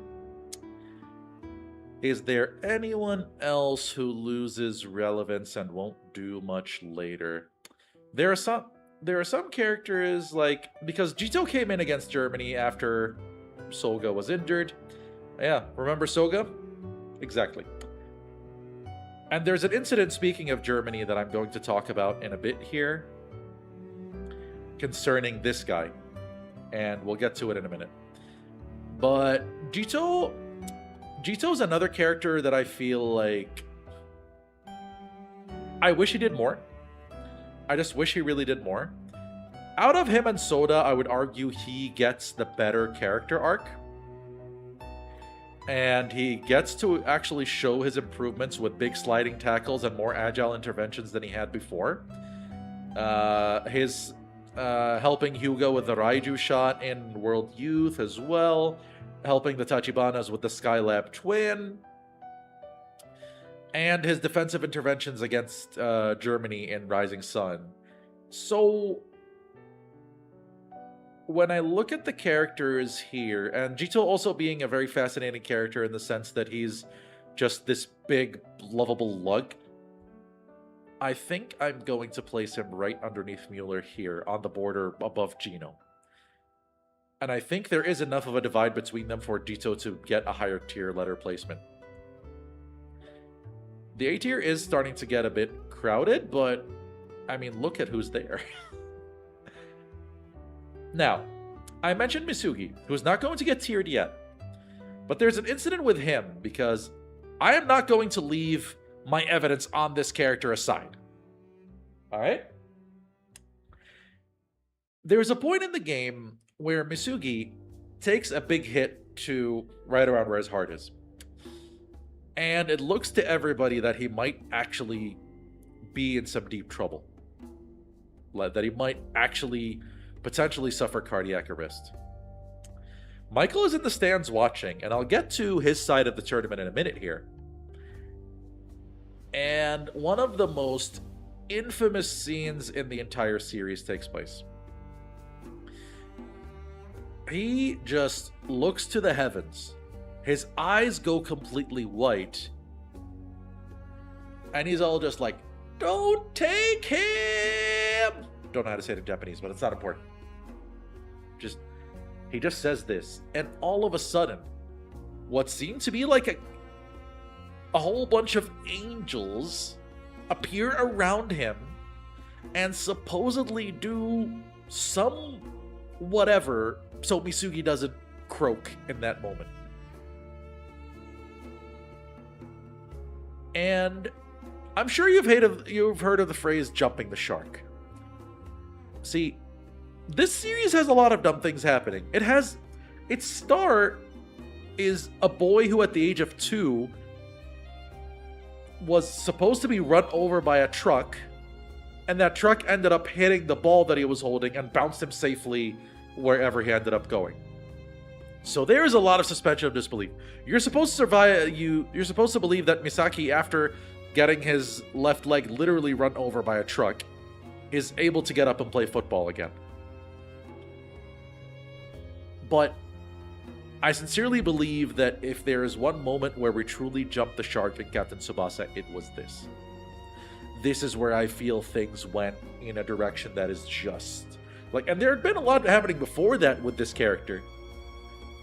But this is where it's just like, get out of here with this absolute garbage. It is beyond unbelievable that we're supposed to buy this character's supernatural powers as just part of this world now. And I get that this is a series where people clash in the air with overheads and whatnot, but it's where the physicality is being stretched to the extreme. But not... Oh my god. It is absolutely ridiculous. And, you know, and the thing is, and that's not the only bad thing about Rising Sun, not just Michael's powers. I mentioned how much I like the Germany match, but it and a lot of the previous matches had what I like to call the Rising Sun bounce, where a player gets tackled from the front. And the thing they do is that they ride the momentum of the tackle and flip forward with the ball and do some kind of silly acrobatics. Diaz does it, Tsubasa does it, Brian does it, and Michael's going to do a lot of it when he shows up back on panel. So there's just so much happening in Rising Sun that's just like, why is it this way? Right, so we continue the story. We haven't really discussed Mikhail and Spain's perspective yet. They played their matches, and up until this point, Mikhail had been a bit passive, kind of just assisting chances rather than ever scoring himself, even though he's clearly just an invincible player. And against Mexico, which was their quarterfinal, Mexico ended up taking a 2-goal lead thanks to Espadas being a Chad. But at some point, Mikhail is kind of chastised by his teammates because they're like, "You predicted this, now what are we going to do?" Because he gives predictions that they seem to think are absolute. Fantasy tag. Yeah, I think that is a very fair assessment, Abdullah, seriously. Now, what ends up happening, and the other side of how this character is just ruinous, I might be giving away already where he's going to be tiered, but I mean, this is the discussion of the character, right? All of a sudden, he just turns full crazy mode and scores 6 goals on Mexico. And all of a sudden, they said, "Oh, it was scored by the Field no Akuma, the demon of the field, Mikhail." And the thing about it is, he'd been known as the angel of the field up until this point, and everybody just nonchalantly calls him that, like, "Oh, he's now the demon of the field." And apparently, like, a black wing is sprouting out of his back. Like, this guy's fucking Sephiroth or some shit. It is astounding what is being put onto the page with this character. And we've set up the last match that is finished in the series up to this point, so we can say more about what's going on here. And it's obviously Japan versus Spain now that they've won. But something happens in the middle, right? Genzo, Kaltz, and Schneider all meet in the hospital, since Kaltz and Genzo both have big injuries to recover from. And Schneider did live up to his bet. He did make the video. But Genzo drops the bombshell that he is going to join Bayern Munich so he can face Tsubasa. And if Takahashi ever gets to writing that, I know that there's next dream in Captain Tsubasa Dream Team, and that the story is basically getting set up for that showdown, which was dreamt of by Sanae, actually. But, you know, we'll see. We'll see if that ever happens on page. I don't think it will. Not in my lifetime. But there's also, speaking of Sanae, you know, she's pregnant. We've established that she's got twins. Oh, Tsubasa has a little brother, by the way. Did I mention that? It's not really important. But we're seeing her constantly going, like, because Tsubasa meets her before the tournament, and she gives him the salute, just like he gave her when he was leaving for Brazil. Telling him, "You go win that medal. I'll make sure I'll deliver healthy babies." And, it's her, Yukari, Tsubasa's mom, everyone doing the things to make sure that she's well taken care of. And we'll get back to her. Now, the match against Spain gets set up, and it's obviously from the start the showdown of Tsubasa and Mikhail, right? The extent to which the whole idea, and as Ziegler mentioned in the chat about rivals, gets stretched to its unbelievable utmost extreme in this match. Mikhail and Tsubasa keep going into duel after duel after duel after duel after duel. And it is carried on this way for over 100 chapters. True, other players score. Hyuga gets a score. Nita gets a score. Raphael gets a score. Michael's childhood friend that's just there because he's the childhood friend. I want to say Ken? No, Ken doesn't score. Ishizaki gets to do some defense. Ken gets to make some pretty cool saves since he's in goal now, right? Because Genzo's not there, but he's also having to fight through injuries. But it is such an unbelievably messy match. It is, and it's not just because of the sketch, unfinished art style that the most of the series has been released in the Rising Sun Finals release. But it is just a constant mess of Tsubasa and Mikhail getting into these midfield duels. They both get big injuries. Mikhail to his leg and his shoulder, kind of mirroring Tsubasa's injuries from middle school. And then Tsubasa getting a big head injury because he jumped in to head a ball that Mikhail was sliding on, which mimics the incident that had caused Mikhail to stop playing football all those years ago, because he essentially blinded another kid doing that. Excuse me. So it is just absurd how much of the match is tied between them.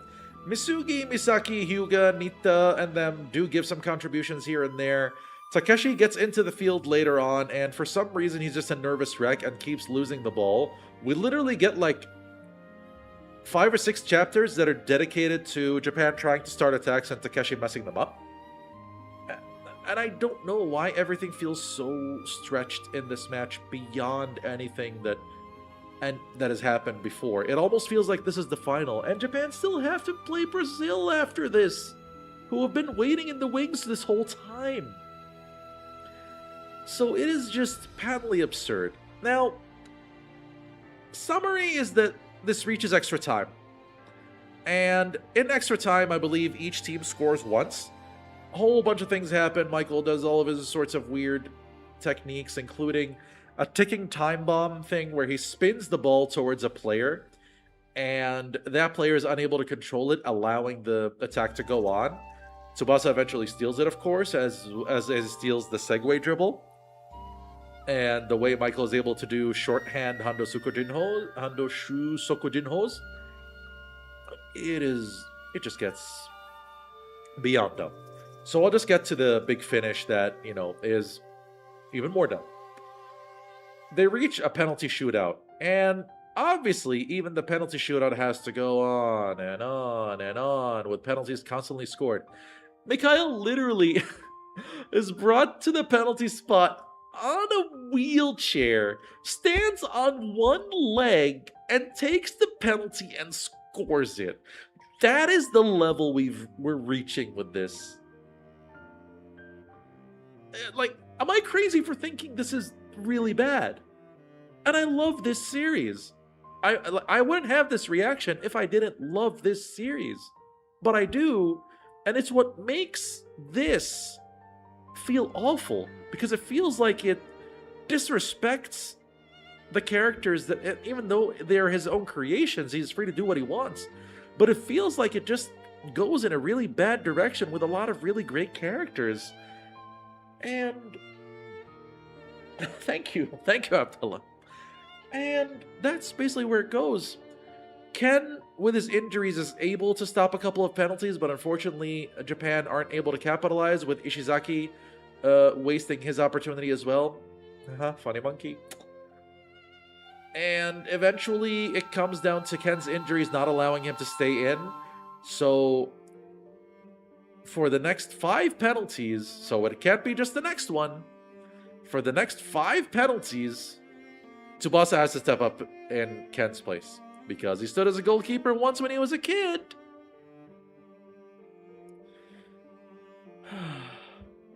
So, eventually,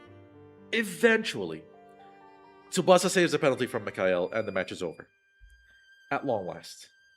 But that's not the only thing that was happening during this match, because it's almost as if Takahashi realized that the match wasn't getting the level of drama that he was looking for. So an earthquake happens in Japan. And of course, this earthquake happens with Sanae and Yukari in a park.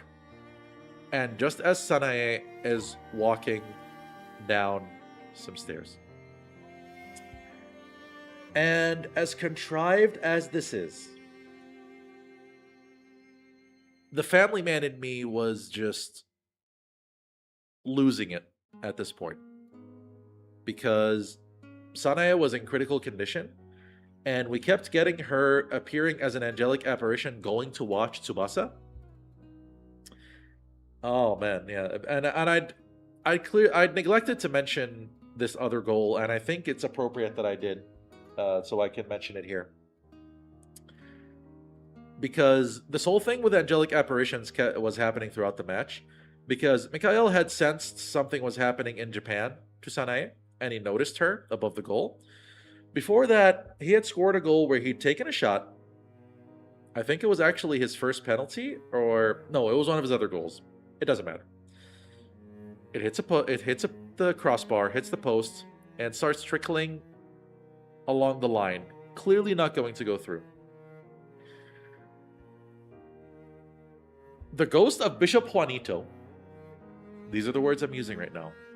The ghost of Bishop Juanito comes in and tells Mikhail, "This is my last gift to you." Gets down on all fours and blows the ball over the line.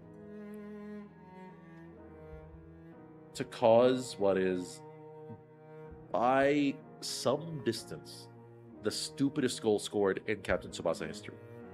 I can't even call it anything else. It is the one. It's uncontested. It is absolutely uncontested. I don't think I even need to articulate why that is the case. I don't think I'm capable of articulating why that is the case. I don't think I can find words that accurately describe just how I felt in the instant that I saw that happen. Now, I mentioned that Mikhail was able to see Sanae, but in order to kind of, I guess, alleviate our fears, he looks at her and says, "No, this is different from when I saw Bishop Juanito. You're not ready to ascend yet." And this whole time, I mentioned Katagiri earlier being a badass character, and he was the one actually handling all the communication to make sure that Tsubasa doesn't find out how it's happening and freaks out. So shout out to Katagiri again. So Mikhail kind of starts telling Tsubasa what's going on and tells him that, it'll be okay, but just so you know, I have a sixth sense for some of these sort of things. I already knew you were having twins, even though nobody told him when he met Sanae in the market that one time. When he gave her the cross that she kept holding while watching Tsubasa's matches up to that point, because she's suddenly not Catholic, I guess. But yeah. That's the end of that match, and pretty much the end of the series as we have it now. And this is where we can start tiering the rest of the characters, and I will try to go, for me at least, in order of least significant to most significant. So I'll start with Takeshi Sawada, and the reason I left him up to this point is because of his involvement with the Spain match. Takeshi, it is really strange to say that I think Takeshi was at his very best in elementary school, because his intervention against Hyuga in the elementary school finals to tell him, "Stop shooting from outside the penalty area, you dipshit," is probably his strongest moment in the series.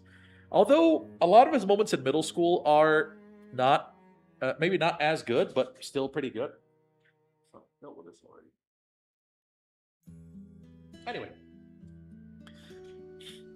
And what ends up happening for Takeshi is that in middle school he's really important, obviously, since he's playmaking for Sorimachi. And he and Ken essentially come to the silent agreement to boycott the final if Hyuga doesn't play. But beyond that, his role with the national team is really limited because he's kind of forced to be there because of Misaki. He and Hyuga do come up with some fun plays in middle school, but beyond that, he tries to set up Hyuga as just his ultimate goal in life is essentially Hyuga-san! Any later time that he's playing. And it's understandable, he does basically idolize the guy, but I think his impact later in the story is severely limited by just the appearance of players like Aoi and whatnot. I still think he merits a spot at least here, right alongside Izawa. He's not as important to Japan as Izawa is. Izawa manages to actually, make some more contributions, and he's not the most interesting player either. He's just basically Tsubasa light, in the sense that he doesn't have the physicality or vision of Tsubasa. So yeah. Then, Kira Kozo. This guy is such a puzzle for me. See, he was obviously really important early on for Hyuga in training him with Meiwa, right? And also helping him discover the Tiger Shot, the Neo Tiger Shot. But his role in the latter especially was pretty passive. He just sent the black ball and felt Hyuga would know what to do. Which, now that I think about it, is a sign that he trusts Hyuga that much. His coaching style is the most eccentric of all the coaches that have handled Japan, and we've already had Gamo, right? And his Golden 23 arc especially is very It's very emotionally involved. He's very keyed in with the team. And I don't know, because a lot of the decisions feel like they're his own. Granted, he does consult with Misugi like Mikami did. But the difference compared to Mikami is that he didn't just listen to everything Misugi said. There are times where he just went off the cuff on his own. So, and the thing is, he had his failures. He absolutely had his failures. Overall, I think he is right up there with the best mentors of the series. It's kind of funny how the mentors have kind of monopolized the A tier up here.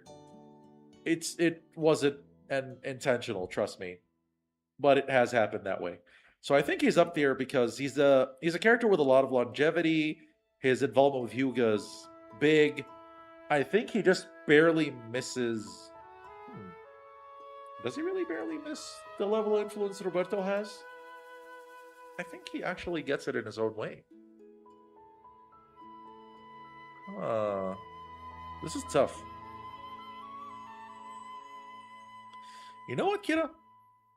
You're good. You get to earn this spot. Shoutouts, coach. All right. Next up will be our boy Nita. I mentioned Nita as a striker who just never stopped fighting. I think the main problem with tiering Nita higher than some of the superstars is just that he's sidelined for so long. Ever since, but the thing is, his role in the Otomo Nankatsu match was great. He produces one of the most well-crafted shots in the series. His role in World Youth was really limited, unfortunately. He just scores like one left-footed goal after his whole arc, and that's it. In Road to 2002, he joins the Wakadoryu Dojo, and that is a cool twist for him, but I don't think enough happens with it then. Golden 23 is when he really starts to come into his own, and he was the main striker for a good while, and then proceeds to be surprisingly effective during Rising Sun. He's got 3 goals in the tournament, 2 against Germany and 1 against Spain. So he's scored in the big matches, so it feels like it's just been this big slow burn arc for Nita that has finally paid off, as opposed to being the destined chosen one and kind of needing to live up to that. So Nita feels like he's always been pushing up. And because he's such a hard worker, because volleys are inherently cool shots, and because he has just kept going this whole time, and every time he scores a goal really makes you want to be happy for him, he's going in above a Kai. I absolutely love this character, and I think, his impact on the story when he's allowed to have it is great. And it takes a while for him to have it, but he earns every single instant that he gets. We know that much. And he's been getting more and more love the longer the series goes on. Alright, slowly whittling down to the core of Japan's team. So let's go ahead next with Ishizaki. Ishizaki is basically the first character Tsubasa meets when he goes to Shizuoka. And he's been alongside him this whole time. He's been with him pretty much his whole journey. And if you want to talk about perseverance and everything Morisaki represents up here already, Ishizaki defines that. He is not a skilled player, clearly. But he gets moments like his big shot blocks.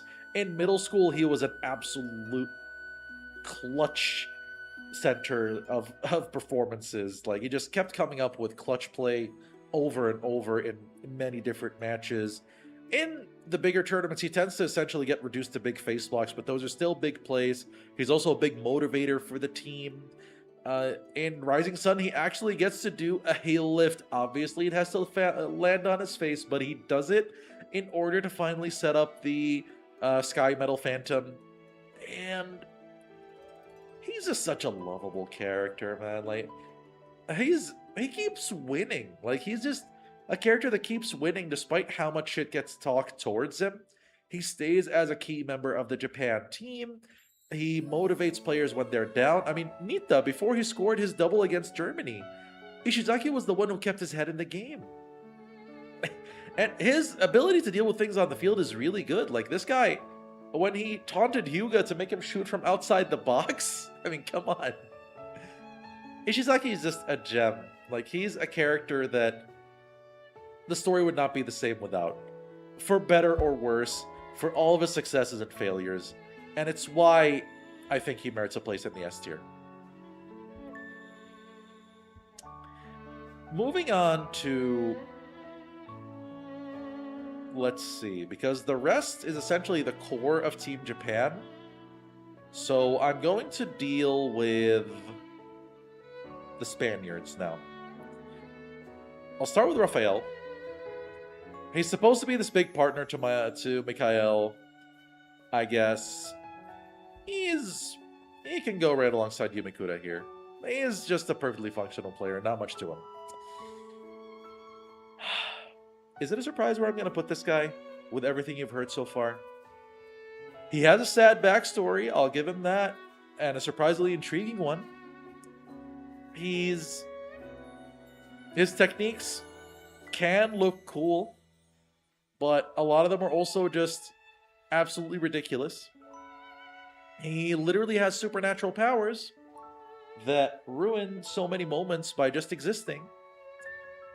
And he's just a character where the more you look at him, you don't understand why he's supposed to be in this story and what he adds to it. And I think he's... Like, there are many characters, all of these guys, the one thing they have going for them is that they don't actively make the situation they're in worse. They don't actively bring down anything around them. He does. And it's why he's landing rock bottom. Because he's the one character in the series that as soon as he shows up, everything gets worse. And it's just impossible for me to see it any other way. Alright, Ken Wakashimazu. Oh my god, this character. His start was incredible. Mate, kotai da! When he got in to replace the keeper when Matsuyama was about to kick that penalty for Furano. His presence as the secondary captain when he was with Toho until they were going to play the final. And his determination despite his multiple failures against Tsubasa, and even then in junior youth when he eventually saved the day against France despite all the struggles that he faced. His struggle as a student of karate and what that means. Now the thing is, we haven't gotten to World Youth. And because that is where I believe that Ken's arc really starts going downhill. And it's a real shame because this guy could have been among the top 3 characters in the series. No joke. For some, he is. But to me, the main problem he has is what happens in World Youth when he does his whole, I'm not going to conform to this coach not allowing me to play. I can go forge my own path. He comes back to the team, which is great. Showed a lot of respect. That was awesome. And he proceeds to just get destroyed by Uruguay. Just completely proceeds to just concede goal after goal after goal. Not really add enough to the Japanese effort. Granted, he finished the final against Brazil, so I will give him that. But the way his World Youth arc turned after his return was a big mark against his redemption arc. Essentially scuppered it completely. And then we reach Road to 2002, where he looks like he's doing really well. Then Golden 23 happens, and I think he's one of the characters who was sadly adversely affected by Golden 23 by becoming a striker. Because that meant that it was a way for Takahashi to no longer make him compete with Genzo as a keeper. Until Genzo gets injured, which obviously happened again. And the problem is, if Wakashimazu was a really cool forward, I would immediately buy into the whole thing. but he isn't. The overheads and the karate kicks are great, but all he does other than that are post play headers. He does not touch the ball in any way other than that. And it makes him feel so limited because you know what he's going to do every time almost. There are no surprises with him as a forward whatsoever. And it's such a shame for a character whose whole thing is being dynamic, acrobatic, full of surprises. He's still among the better characters in the series, but I cannot put him in the S tier because I feel that there has been too much time wasted on Ken not doing enough. He will go right to the top of the A tier because he's still an excellent character, just not good enough to go higher than that. All right, Sanae Nakazawa, Mrs. Ozora. I mentioned earlier how I think that her role becomes more important as the series goes on rather than gets reduced. Her role as Tsubasa's wife and being the rock, the wall that he leans on, the one he goes to when he's at his most troubled, I think is really good and really well placed. And also the confidence she displays in him to anyone.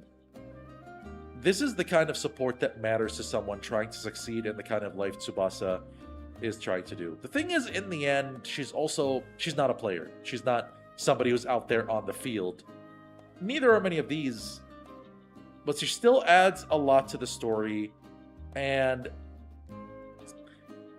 the fact that she had to take that hit with the earthquake was really just almost like the anger I felt seeing that shows that I really value this character. So I think she gets in right after Akai and above Hino. I think she adds that much to the story. Then Matsuyama. This character. Now, among Japan's outfield players, Matsuyama's my personal favorite. But I have to acknowledge, his contributions on the field, he's usually the guy who's kind of like the upper limit of what the non-star players can do, despite being somewhat of a star player. But essentially, anytime Matsuyama shoots, you're almost sure he's never going to score. Because he's kind of the litmus test to show that, okay, Tsubasa needs to do something, Hyuga needs to do something. That being said, his role as the emotional motivator, as the guy who brings everyone together, the guy who is essentially acknowledged as the second captain despite other people having worn the armband, but in the most dire of moments, it's been him. His return after Akai's injury also shows this. So he's a character that carries a lot of weight. The problem is that I think he doesn't get enough on the top end of action in the big matches to really justify him having a truly huge impact. Still, he's somebody who makes people willing to run through walls for him if need be. He held the team together during World Youth. He, at the moment when the Real Japan 7 business went down. And he is essentially the core of the team when it comes to the dirty work. And he still comes up with some clutch tackles. He's still the organizer of the team when they need to get back in control. So, for his consistency, he gets to sit right up there next to Ken at the top of the A tier. I want to place him higher. I really do. But I think his overall role, even when I'm looking at Ishizaki, right? I think Ishizaki plays so far above his means, more so than Matsuyama even, that that's what makes me put him here rather than down here. Misugi, the one who would have been better than Tsubasa if he didn't have the heart condition. And for a long time, when you see this guy play, especially in the school days, you can wholeheartedly believe that. Now, his role has been odd for quite a while. In World Youth, he became a sweeper to play like a la Franz Beckenbauer. And Golden 23, he became a versatile midfielder slash defender, and also he plays on the right side of midfield for his club team, which was replicated for part of Golden 23. And Misugi is a player who, when he's on the field, you know that he can make some big plays. He comes up against the superstars and is able to hold his own. And probably even do more if he had been able to have a clean bill of health for his whole life. Getting the heart condition relapse in Rising Sun was a really weird arc for him, because it's like, why do we need to go through all of this again only to get Michael a "don't take him" scene? That being said, he's a true hero of this series, one of its most pivotal characters. He's somebody who inspires confidence in those around him, able to contribute in key moments. It's hard to put him anywhere underneath the S tier, honestly. He's just that good of a character. And as I promised from the start, the final 4 characters to be tiered are going to be these 4, starting with Misaki. Misaki is a character with a big emotional weight to him. He always feels under pressure to deliver. He always feels like, I can't let everybody down. He's the kind-hearted other side of the coin to Tsubasa's steely determination. And in my opinion, I think that makes him a superior character with a better story arc all the way throughout. His return in World Youth was almost entirely fueled by that. His newfound determination, Golden 23, was one of the most fascinating arcs of that story. But even from the very beginning, the first time he entered the field, when Shutetsu scored against Nankatsu and Misaki says, "I don't want anyone to think that we lost because of me, because I got in." And he carries that weight all the time as the child of his separated father and all the challenges that come with that. And you really feel for him in having to deal with that pressure. And he's still typically a player that helps turn big moments around. He's scored some important goals or assisted them. He scored against Germany. He assisted against Italy in junior youth. He was there. He was essentially the reason Japan won the World Youth. And he was basically also how Tsubasa was able to overcome Mikhail in their matchup. So he's also just one of the most delightfully technical players that there are in the series. So he is going as our top placer for now in the S tier, because he is just that incredible of a character, and it's hard not to love the guy. Next up, Genzo. A character who gets his fair share of memes and his fair share of love. The thing with Genzo is he's portrayed as this invincible wall most of the time, right? And it almost feels like Takahashi has to handicap him somehow because of the power level he's given the character. That being said, Genzo without Tsubasa does not fare as well. I mentioned the Nigeria match as a match where he just not nonchalantly, but just, just conceded 2 goals that were just there, with no real reason or excuses given. Now, I do understand the injury record plays its part. World Youth, he played most of it injured. Obviously, his first big injury in elementary school days. Junior Youth, where he was written out to give Ken a chance by being the asshole villain of the team, which is a big mark for him, by the way. When he went to Germany and he fought the bullies that were stopping him from proceeding. There's also his rivalry with Schneider, his friendship with Kultz, his determination to fight Tsubasa again. He's essentially the calming presence that makes Japan work. And he's my favorite character in the series. That being said, if I were to rate him as a character, I believe this is where he goes. I think these guys offer more to the story than Genzo does. Overall, Genzo can get a bit old hat, hat pun, compared to these guys sometimes. and I fully understand that. I even would argue that Santana is an overall superior character to Genzo. As much as I said, he's my number one character, but I don't think he places number one on this tier list. Then we have Hyuga.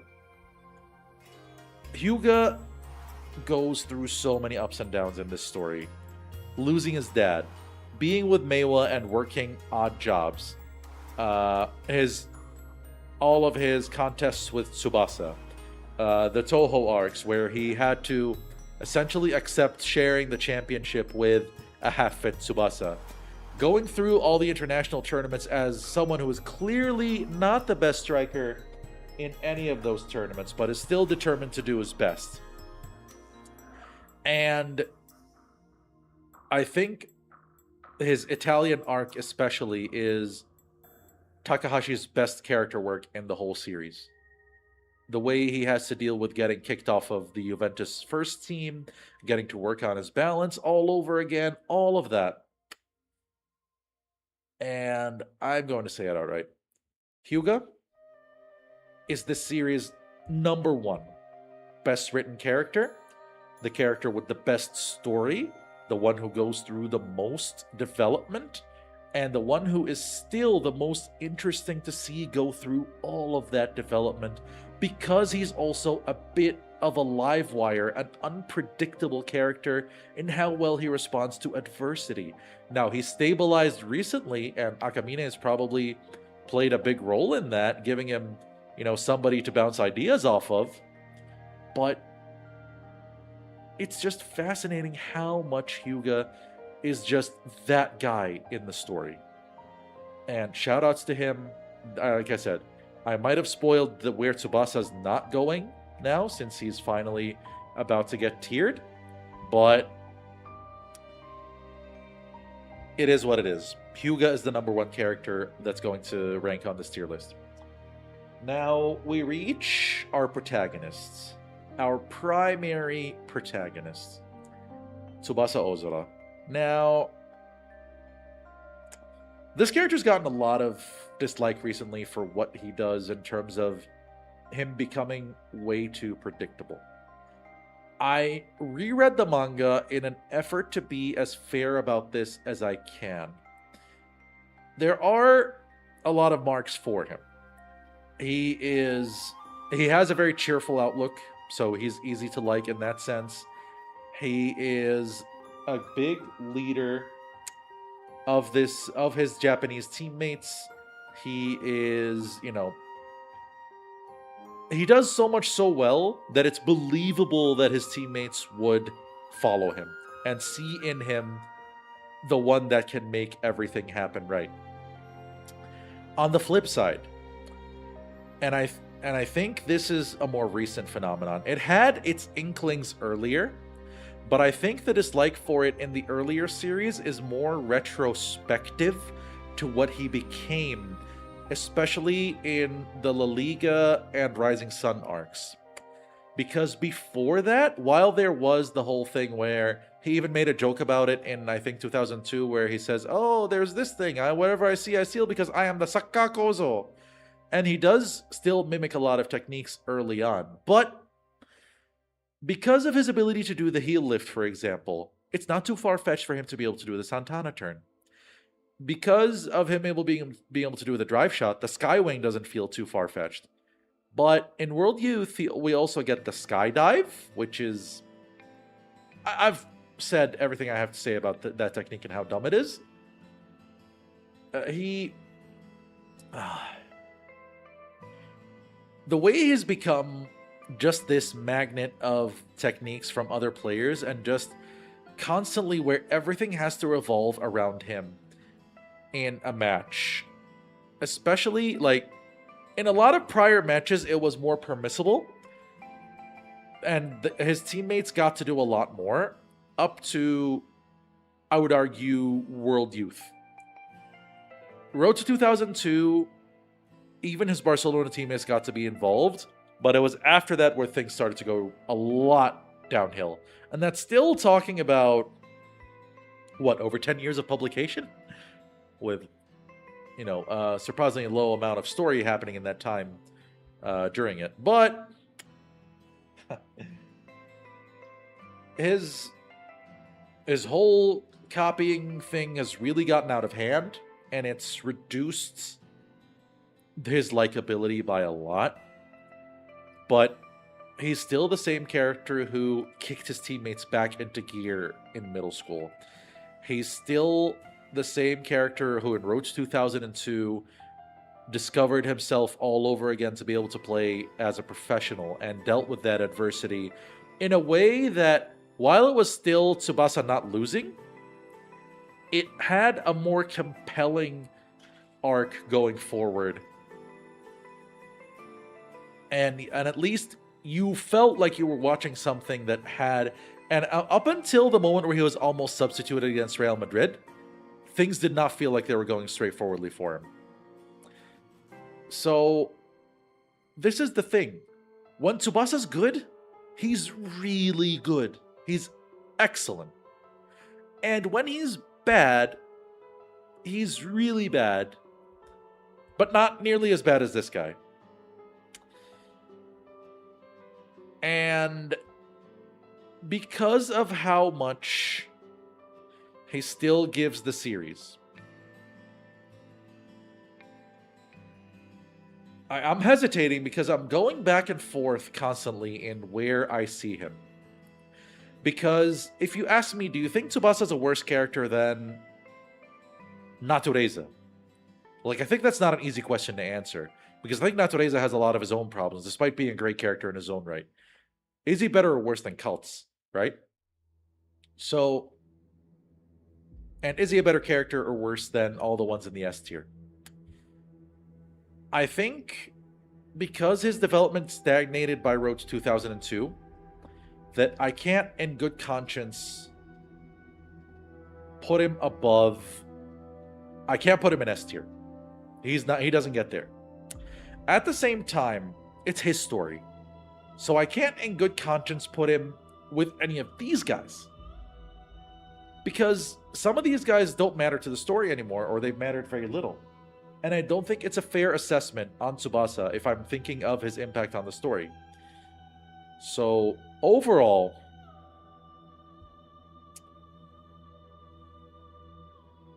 yeah, I think I see it. Tsubasa's going to go here. Tsubasa gets to be what? This is 1, 2, 3, 4, 5, 6. 1, 2, 3, 4, 5, 6, 7 characters, 8, 9, 10, 11, 12. He gets to be 13th in a tier list of his own story.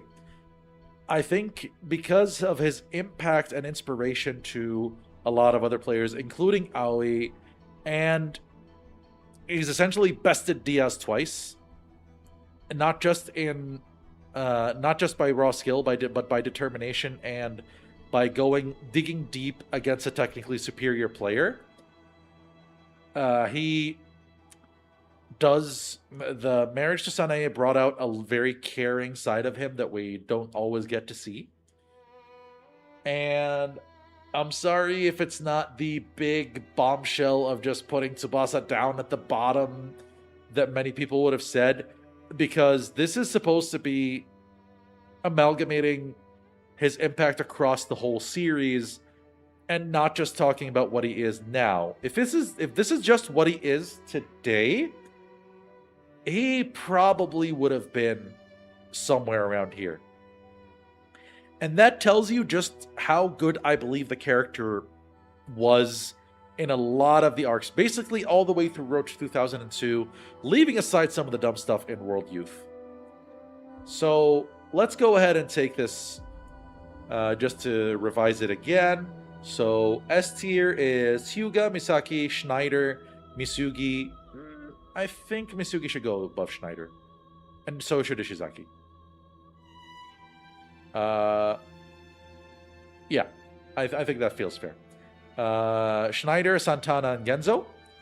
A tier is Matsuyama, Ken, Kira, Roberto, Gamo, Tsubasa, Aoi, Diaz, Nita, Akai, Sanae, Hino, Gakuto, Igawa, Gotsa, Cult, Natureza, Morisaki, Mueller, and Jito.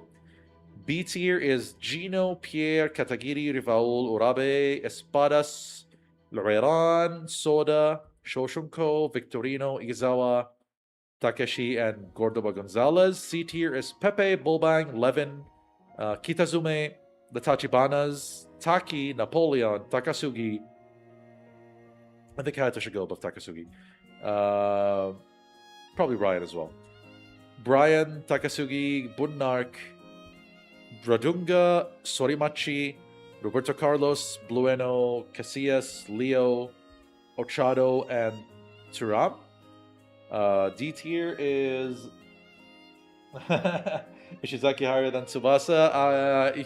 Well, if you know me, although this is still not just my raw personal view. D tier Shirayama, Sano, Pascal, Mikami, the 5 Mexicans, the Schmidt twins, Grandiose, the Denmark shit duo, Nakanishi, the Konsawat trio, Gentile, the futsal combi. Actually, they're going here. These guys suck. They're not worse than Raphael. They can go here. Hisho, Ochume, the Koreans, Yumikura, futsal combi, and Raphael.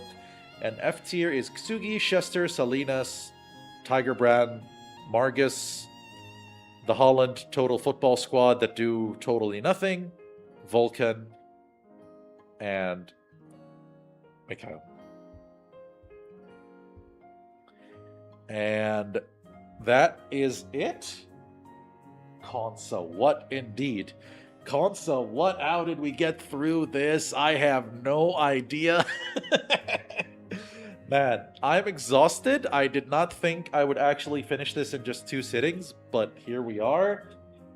Thank you guys in the chat for engaging with this and like making the experience more enjoyable. I definitely really appreciated just being able to do this. Whatever, this is not really important. Wait, I can download it? Whatever. I'll see about that another time. But really, sincerely, thank you guys for joining here. Anybody watching the VOD later, thank you as well.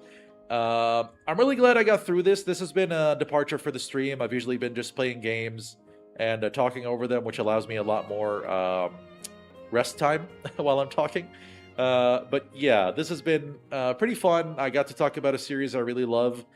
I don't know if there's another series where I sincerely know enough to be able to do something like this again. I can think about it. But for the time being, another heartfelt thank you to anyone who watched this live or later on. This has been Fro with the tier list of the characters of Captain Tsubasa per what I feel they add to the story. I'm really glad that this is has been achieved, and I'm still deciding what game I'll play next on stream, so that'll be a question to ask myself as time goes on. But until next time I end up doing a stream of whatever, basically, I wish everyone who has come through here all the best, both in your own lives and the lives of your loved ones, and for you to be in the best of health. And until next time, take care.